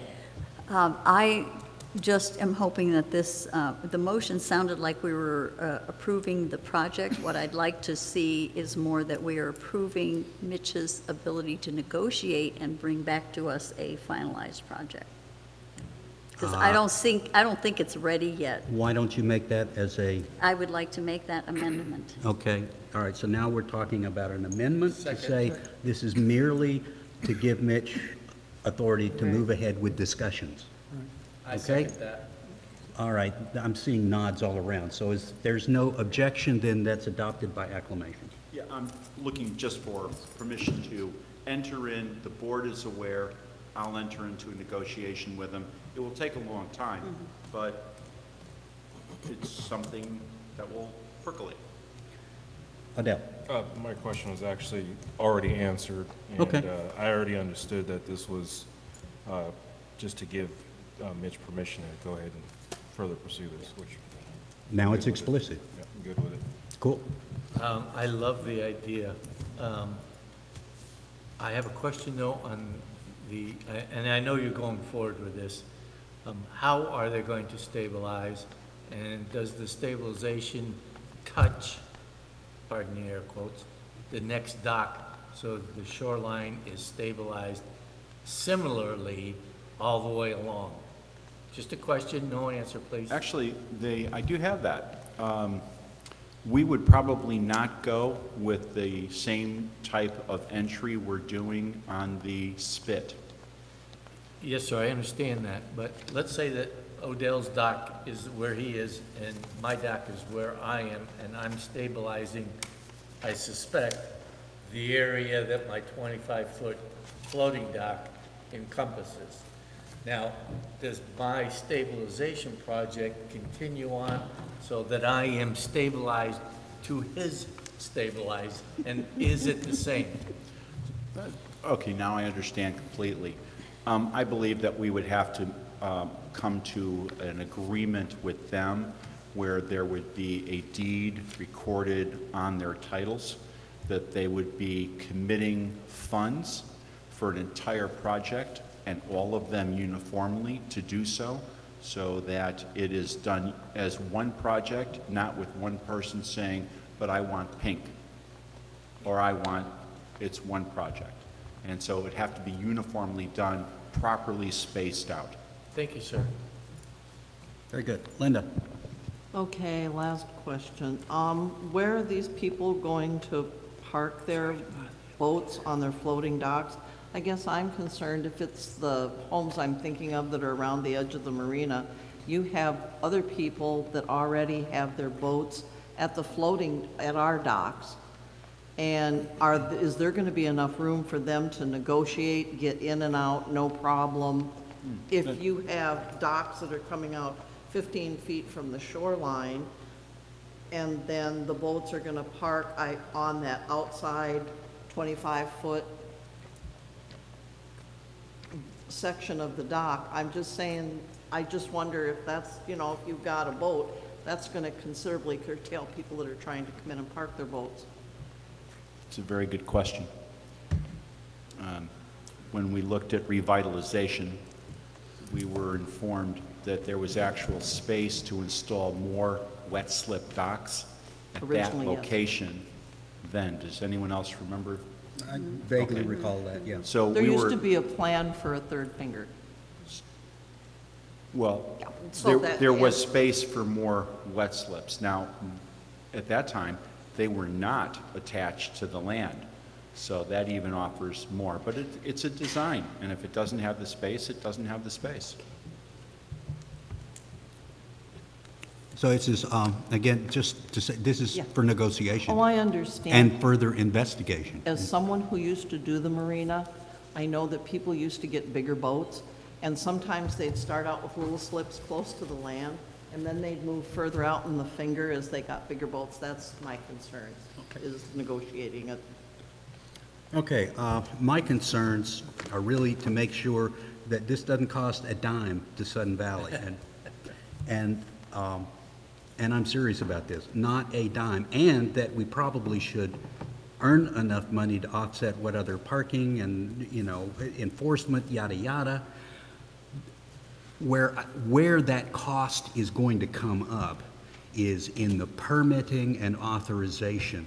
If you guys will recall, I guess it was last year or 2016, not Firwood, but Wildwood down the lake wanted to extend their dock, and it took extensive public notice and public comment, as well as county or state permitting, all this kind of stuff. We don't want to spend a dime on any of that, so they will have to do all of that. And I'm kind of concerned. I guess it's not really a concern, because I'm guessing that once they realize how expensive all of that is going to be, they may well decide this is a bigger elephant than they're willing to chew. I think, I agree with you. I agree with you. We didn't generate it. This came out of left field. However,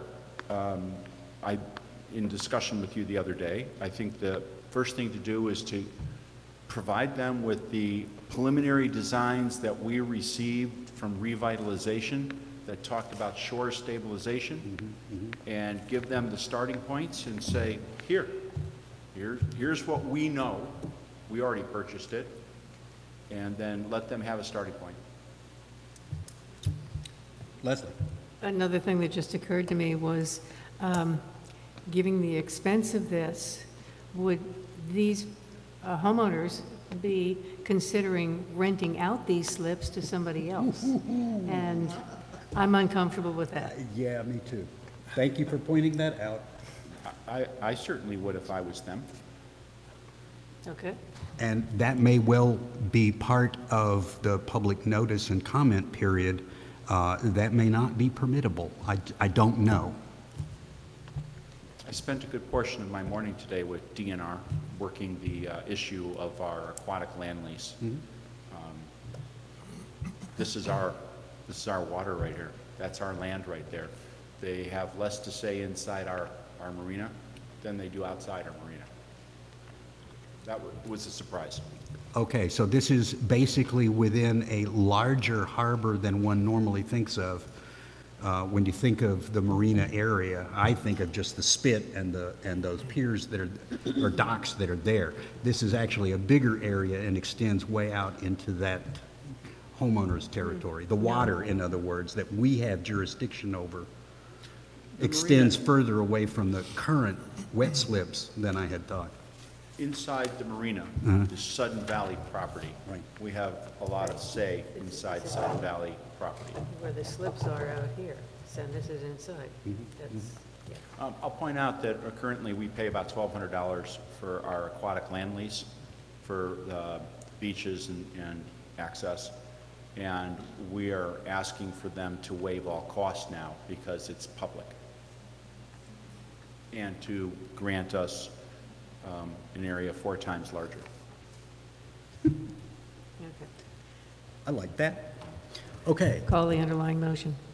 Call the motion, which is to give Mitch authorization to continue talking with the homeowners. Right. So, all in favor? That's unanimous.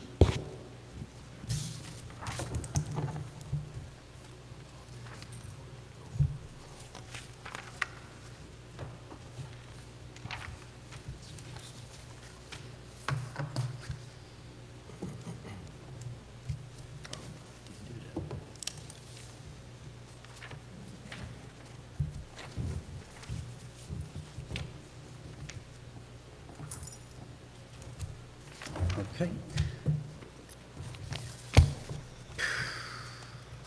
Okay, the next one's back to ACC. Contractor hours policy. Correction, sir. We took this out of ACC, so we're looking to make this a board policy. Well, it's actually, we have to vote to take it out of the ACC and then vote on accepting it. So there's actually 2 parts. I stand corrected.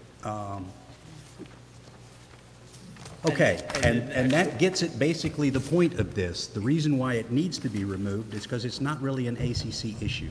It's hours of operation of contractors, which the ACC has no purview over under the restrictive covenants, and is something that clearly is within staff's purview for enforcement and also for just management. So that's part of this, is to take the policy out of the ACC manual and put it where it needs to go separately in the policies and procedures of the association. And then, of course, there is the policy itself, which I'll just repeat. As Mitch said earlier, there was a great big meeting with all the contractors and the ACC and Sudden Valley, and this is the mutually agreed upon set of revised work hours to assist contractors to get work completed as quickly as possible, given our very short work window. Move to remove this from the ACC policies? Okay, you making a separate motion first to remove it from the ACC? You said that's what we had to do. So. Well, that's, well, I mean, you can do it all at once, but that's fine. And I second. Okay, moved and seconded to remove from ACC. Is there any discussion for that? No. Okay. Call the question. Question called. All in favor of taking it out of ACC and putting it into general? Oh, Done. wait a minute, she didn't say that, did she? That last part? Yeah. She did? Well, Just take it out of. take it out of ACC. I guess Okay. if you want to make another one. Well, that will we go have into to the now. next policy. Okay, all right, there we go. Okay. So it's not 2 steps, it's 2.5 steps. Okay, so I'll just note out of ACC, that was passed. Right. Okay. Now, the underlying motion, which I guess probably should include placing this somewhere Are we appropriate. talking about making a board policy out of this? And then the motion should, or what kind of a policy is this? Well, Mitch, how would you describe this policy? I mean, to me, a board policy and a Sudden Valley operations policy are essentially the same thing. It's just how you divvy it up. It doesn't matter where it goes. The board policies are listed under policies and procedures on the website. They are board-approved policies. An administrative policy, something that we write up and control, not approved by the board. I think that this is more appropriate to have approved by the board. I totally agree. So we create, again, the beginning, this will be to create a board policy that, what? Okay, so, Have you just made a motion, Leslie? Not yet, I'm She's trying to getting feel my ready way to. through it. Let's see, create a board policy for contractor hours of operation. Second. okay. Motion to create a board policy for hours of operation. Are you including the language as put forth here? Yes, as Okay. presented on Actually, I page think 8. we've already approved that language. Yes, we approved Did it we approve it already? pending DRC's approval and reworking the, That is the web. correct. Right. Okay, so is there any, let me rephrase that. Is there, Right. the motion then just needs to be create this as a board policy, Right. because that wasn't clear last time. DRC has looked at it, and we'll leave that next for a future. It's now just make a board policy out of this. Yes, right. All in Yeah. favor? Page 8. I mean, is there further discussion? Sorry. I'm in favor. I'm hot, I want to go home. Are we in favor? Did we have discussion? Yeah, are we in discussion? Oh, Okay, no discussion. no discussion. All in Wait a favor? minute, Mike. No, I'm, Okay. Yes, all in favor Everybody. to make this a board policy. And, okay, now the wording we've approved, thank you, Mike. It's difficult to think, and so there's that's nothing that. left. That's that. Correct, it's done. Moving on. Mr. President? Yes, One ma'am. thing that I would ask, since you're taking the specifics of the concrete work and the hours, a lot of the ACC rules do deal with certain things that have to do with contractors. Could there just be a reference inserted there that, how do I say it? That this is included in the policy and where members could find it? You'll see a lot of people on Facebook going, when can a contractor do this, that, and the other thing? And you used to be able to find everything you needed to find in the ACC rules. If we take this little section out, especially with concrete work, could there just be a reference put in there for the sake of the membership? Well, as pointed out, all of the board policies are already online. It would be, this policy itself will require further changes, if I'm not wrong, will require some further changes to the ACC guidelines regarding homeowner operation of yard equipment, et cetera, et cetera. That would be in rules and regs. That's in rules and regs. That's correct. So there's more work to be done. Okay, I'm saying that sometimes it's hard for members to find stuff when they find part of something here, part of something there, and I thought just to make a reference would at least steer someone in the right A direction. reference, where would you like that reference placed? Where it's appropriate in the ACC guidelines. I don't have them right with me right now to look and say, here's where some of it deals with contractors and when they can work, that sort of thing.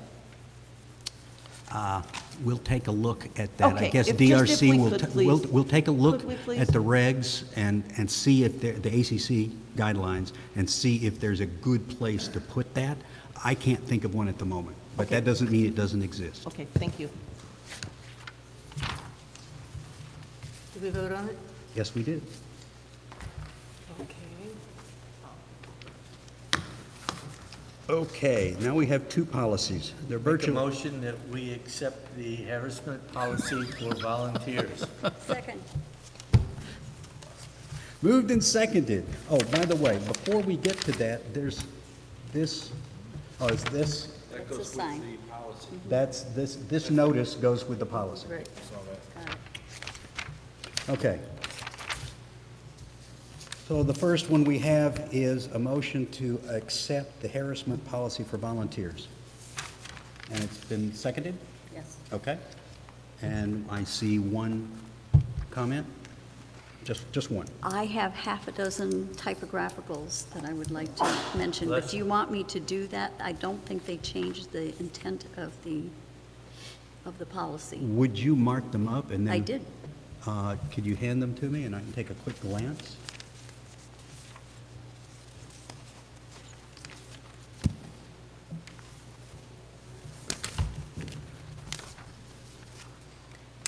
And all of this is underlined. Oh, no, never mind that. Okay. Not that section. Mr. President, you want to just voice them as you get to them? Yeah, okay, the first one would be this, the very first thing under purpose. Says, believes that every volunteer, including board members, has the right to volunteer. Okay. Okay?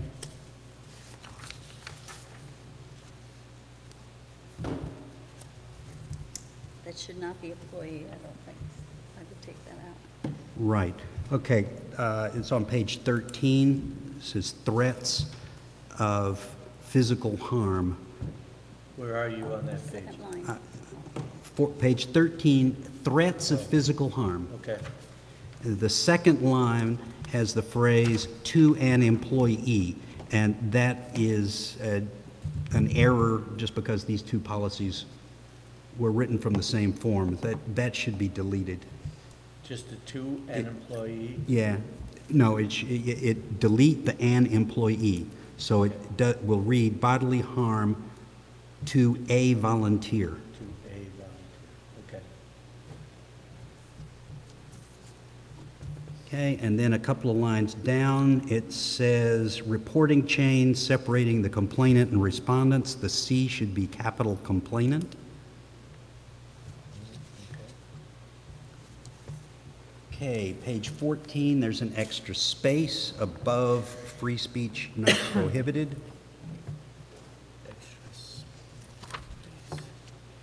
Page 15, oh, that, she's noted that you'll see all of this white space. That's because, That's just formatting. that's just formatting because of some reason this particular, Just pointed it out. yeah. And there's another one on the other one, too. Okay, we'll get to that. Okay. Then she is suggesting on the next paragraph where it says complaint investigations and informal resolutions, she's suggesting inserting the word formal in front of investigation. And the reason for that is that throughout this document, we talk about two actions. One is a formal investigation, the other is an informal resolution. So we don't even have it straight in the title. It seemed to me we ought to have that in the title. Okay. I see a couple of paragraphs down where it says complaint investigation. The sentence later says formal investigation, but even the title there doesn't say formal investigation. It was an inconsistency, I thought, that it wasn't stating the terminology the same in all locations. Okay, is there a motion to change investigation wherever it's located to the phrase formal investigation? So moved. Moved. Is there a second? Moved and seconded. Is there a need to discuss? Okay, then why don't we say that that is accepted? I'm going to throughout. Okay, by acclamation. All right, so that'll be a bunch of places. Then on page 16, right in the middle of the page, paragraph number 2, again, that'll be the same thing, during a formal investigation. Okay, so those are the changes to be made. Let me keep this, if you don't mind. For now, I want it back. It's my notes. Okay, I'll have to borrow it. Yeah, I'll have to borrow it, but I will return it. Okay. Oh, one more. Oh, she's pointed another one on page 18. Oh, yeah. The very last sentence, the board executives can change, Just comma, take the W. and the W is extraneous. There's the comma there. Okay. So, is there a need for further discussion? Call the question, sir. Question? Yep, nope. For discussion? Discussion, that's what I'm asking for. Yeah. I guess I'm thinking about some things that have occurred, not necessarily in Sudden Valley, but elsewhere. Whenever you have the folks that are evaluating and making decisions, like the reporting chain, that some folks said these kind of things should be dealt with outside the reporting chain. I know the military with tailhook and all kinds of situations when they've had things like harassment and people making complaints that there was retaliation, and it's almost as if there's a suspicion of a kind of cabal. We sort of look after one another, like the police force or military or a number of those kind of organizations. And do we, I mean, we get accused of those kind of things all the time also.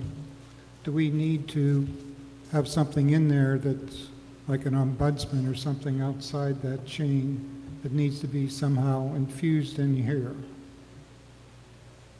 I just have this sense that there's going to be some pushback that you guys are, again, taking care of one another.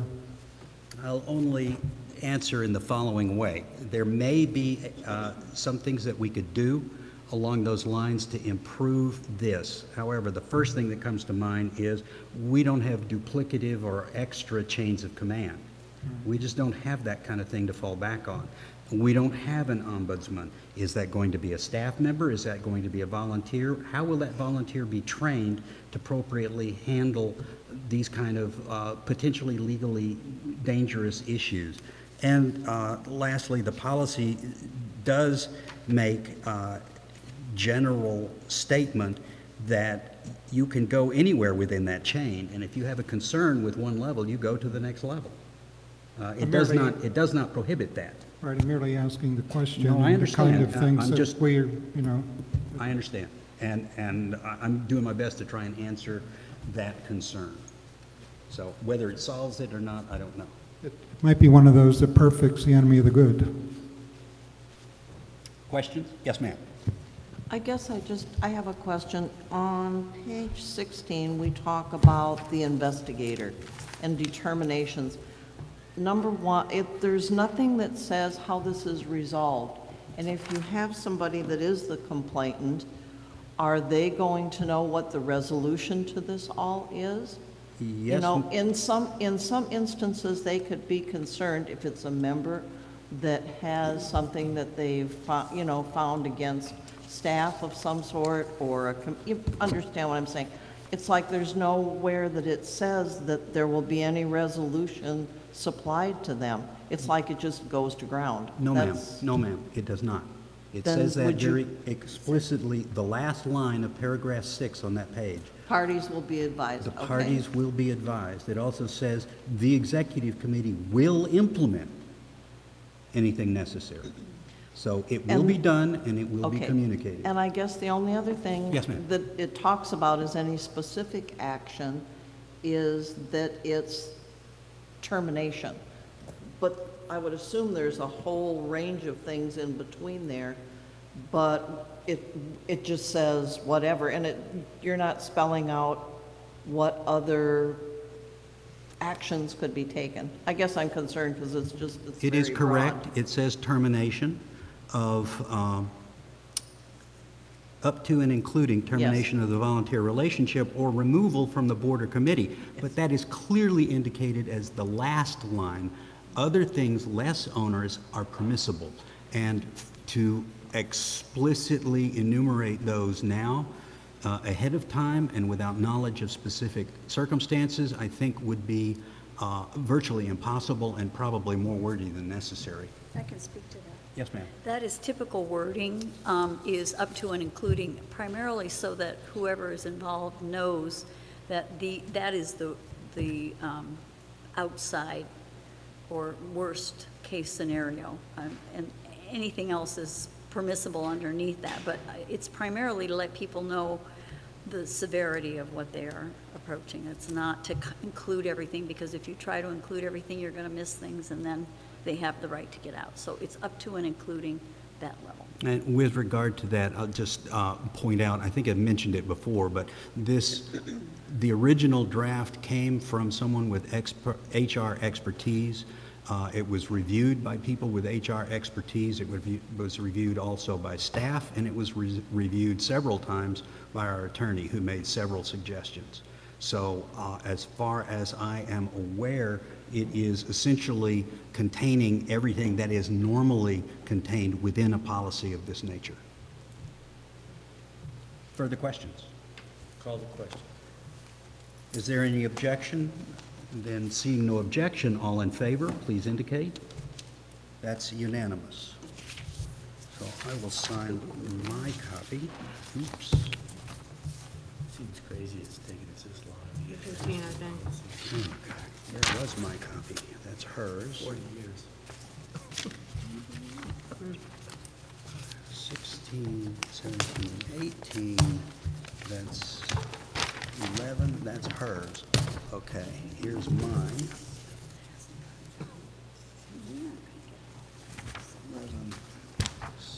There we go, 13, 15. There we go.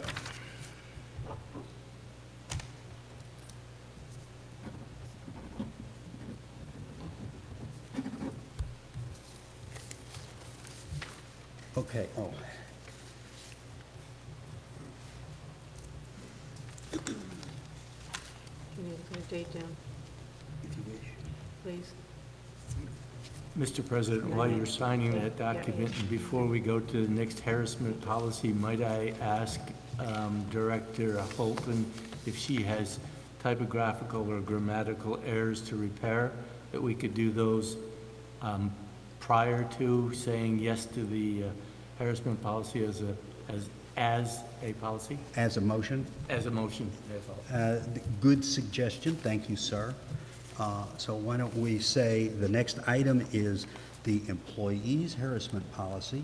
And again, this really started from the employees policy and then got changed to the volunteer policy. So whatever is wrong in the volunteer probably exists in this too. But I have I have marked the separate document, and you have my page 1. I have your page 1. Page 19? There, here.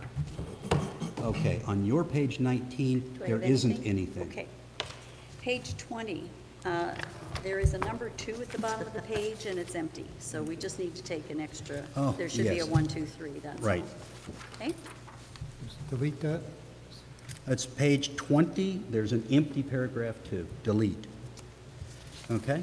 Page 21, under threats of physical harm, both complainant and respondent should be capitalized. Okay,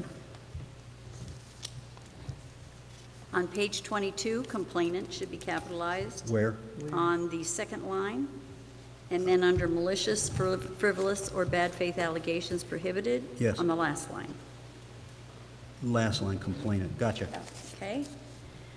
On page 23 is the same issue with formal, so just do your formal thing. Formal throughout, okay? And then on, under complaint investigations, I don't think we're going to get rid of the general manager and put in a general manger. So I Why think we not? should add the A in. I like that title. I like it myself, it has a lot going for it. Where is this? That is under complaint investigations, the line right underneath the title. Oh, wait a minute, are we going back? 23, number 23, page 23. Do we have actually a motion on this yet? Not yet. Not yet. Okay. That All was right, the we're re- correcting first. Yeah, that was the recommendation, okay.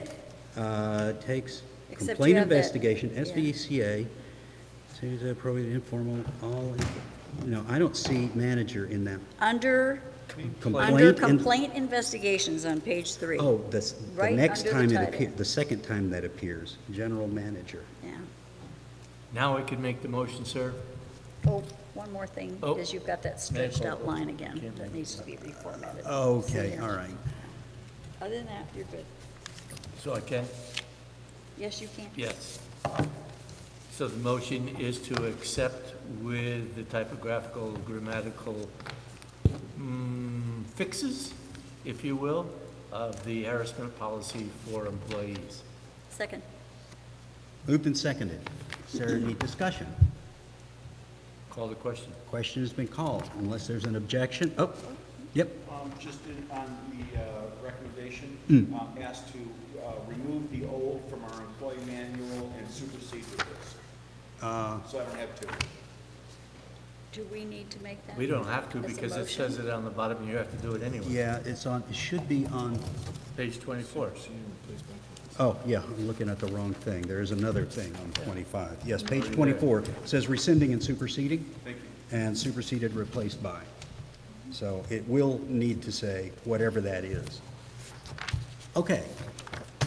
Any further questions, comments? Then, unless there's an objection, all in favor, please indicate. That's unanimous. Okay, would you give me your signature page? No, let Leslie give me Oh, no, her no, I got signature it. page. You can have the whole thing, because then I made all. But you're going to want it back, aren't you? Eventually, you just put it in my mailbox No, when no, you're this, done the with what it. I'm getting ready to do is sign it, and You it want the will go to signature? the secretary. So Fine. you stay with her. Is she on page 24? Is that what you're looking for? That's what I want, thank you. Okay.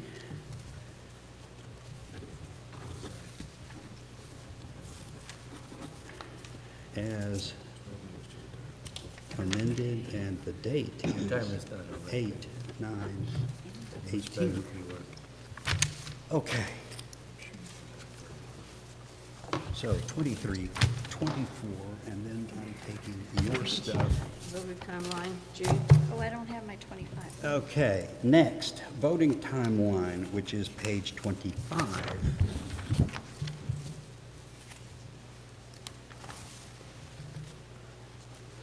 This has been reviewed and approved by our council.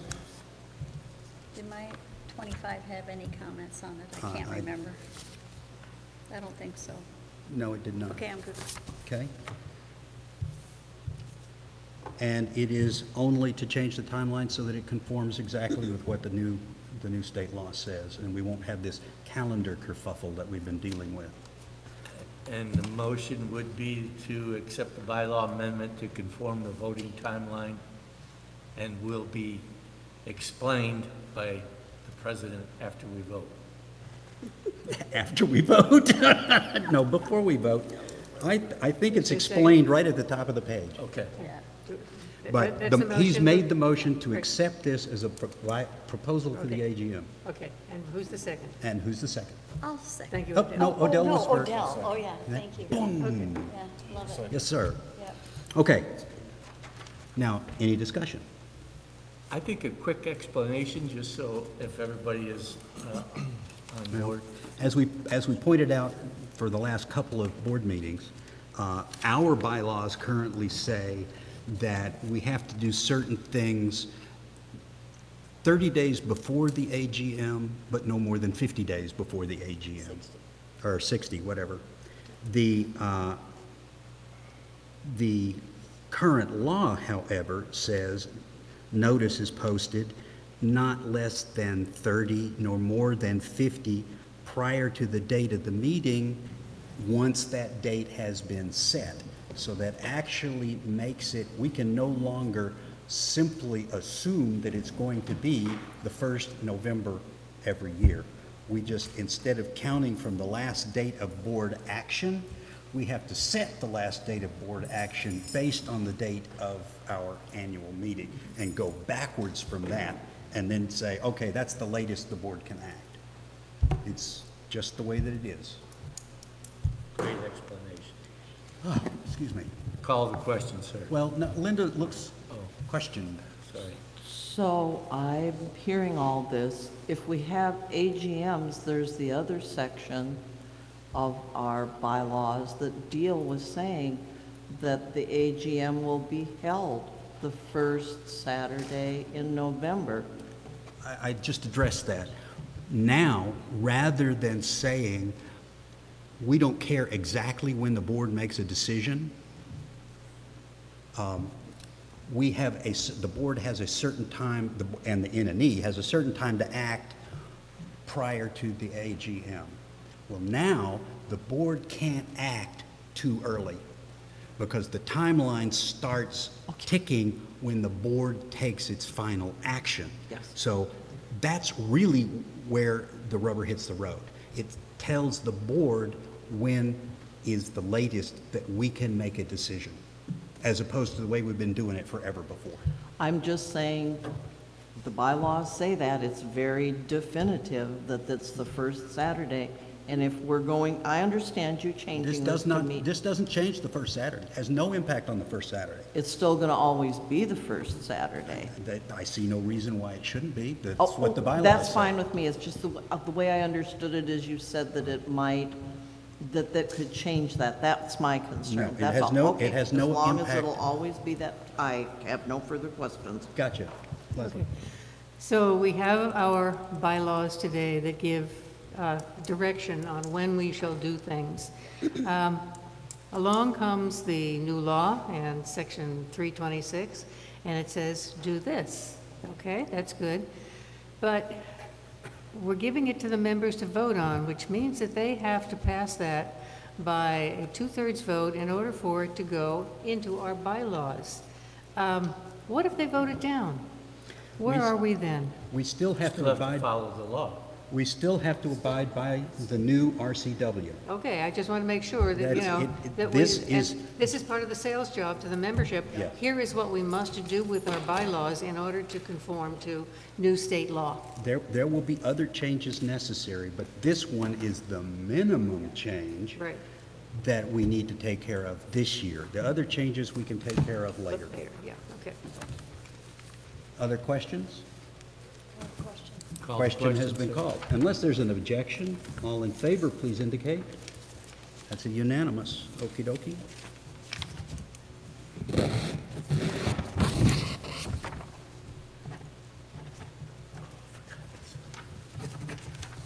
There we go. Proposed pet regulation revision. I move that we accept this wording of the proposed language on this particular item. Is there a Second. Moved and seconded. Is there any need for discussion? No, Didn't think Call the so. question. please. Question has been called. All in favor, please indicate. That's a unanimous. Okay, now there's some other stuff that we added. And now, there's a need to talk about a special board meeting. To remind everybody, we, the board, have to make a decision by the end of August on whether or not to offer the GM an extended contract. And to that end, I propose that we have a special board meeting next Thursday night so that in a closed session, we will discuss one topic and one topic only, which is what the board decides or wants to do about the GM contract. We will not be making any decisions. We're not required to make a decision until the end of the month. But I did want to have special time set aside so that everybody can say what they need to say. 7 o'clock, sir? 7 o'clock. That would be Thursday, the 16th at 7 o'clock? That is correct. Is there any objection? Closed session to discuss GM's contract. Closed session for personnel. Closed session for personnel. No voting. No voting. No. Well, let's put it this way. We are required to have an open session to start and to end. But other than that, it will not be open. You're free. Hallelujah. Hallelujah. You're free. All righty. Property owner comments and board response. Yes, sir.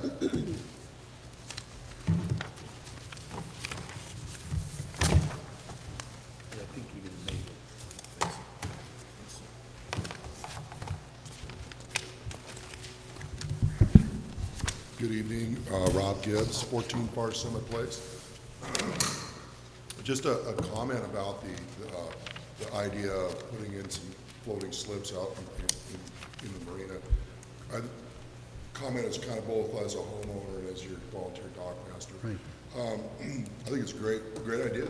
It's great for the HOA. It's great for the folks that are down there that get their boats a little closer to the property. Just from a kind of an operation standpoint, it sounds like they're not going to be driving any piling in. It's going to be just kind of a floating structure. That's probably just fine. I'm sure they're going to get it all engineered and everything. But again, from an operations standpoint, if that was my slip and I was going to have a barbecue or something, probably would say, hey, you know, if anybody wants to come on over by boat. And I love raft outs. In our boat club, we've had, you know, 12 boats rafted off the dock, and we've set anchors. It's been very safe and everything. But a little concerned about on the, let's see if I'm getting this right, on the western, the docks that are closest to the Spinnaker lane side.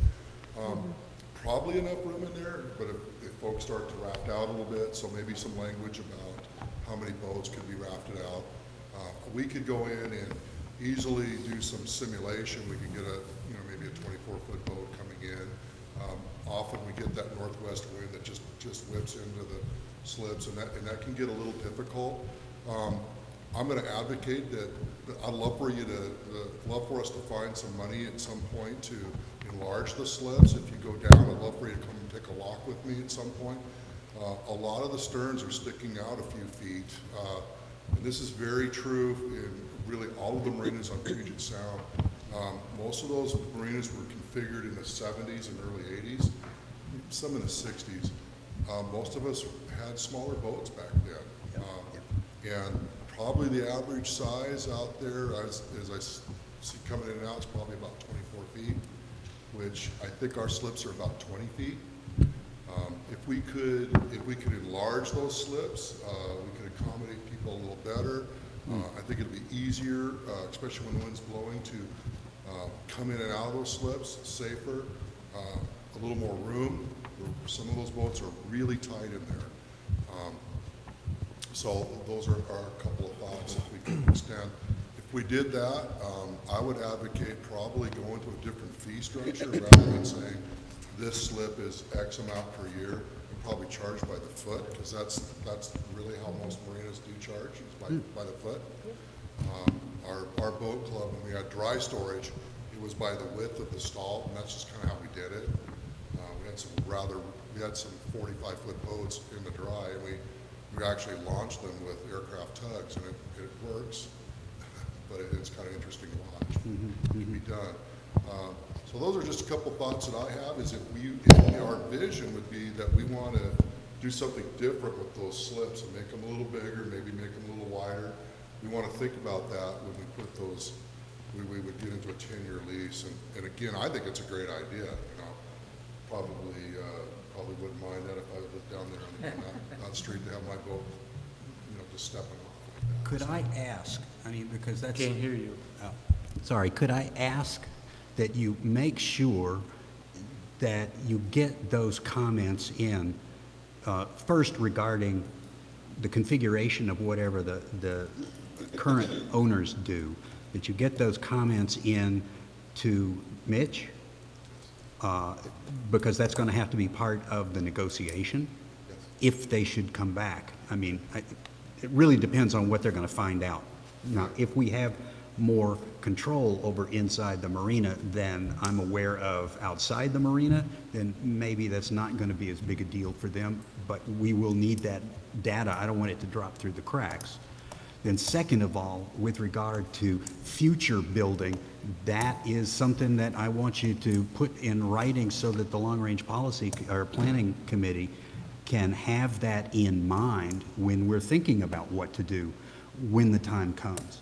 There's going to have to be some planning begun at some point with regard to dredging the harbor, whether we're going to be allowed to, and how much money we can spend if we get permission to dredge the harbor and continue using it as a marina. So again, I don't want that to fall through the cracks. I'm not sure how to do that other than to say, give it to long-range planning, so just mail it to me.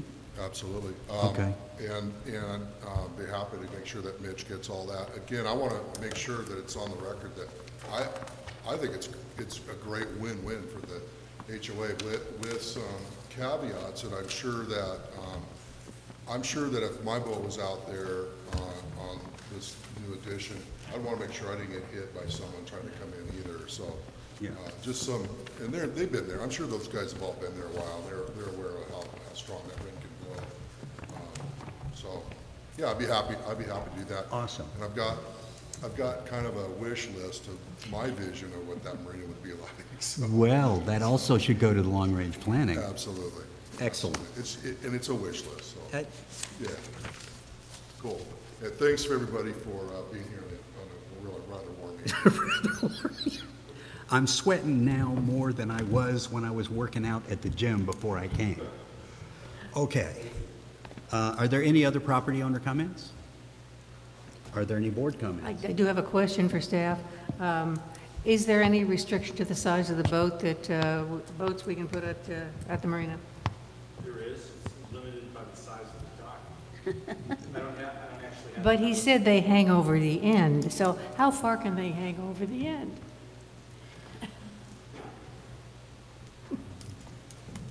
I think that's a very valid question, actually. I'm taking it seriously. I don't have the answer right now. I will Okay. get you that answer.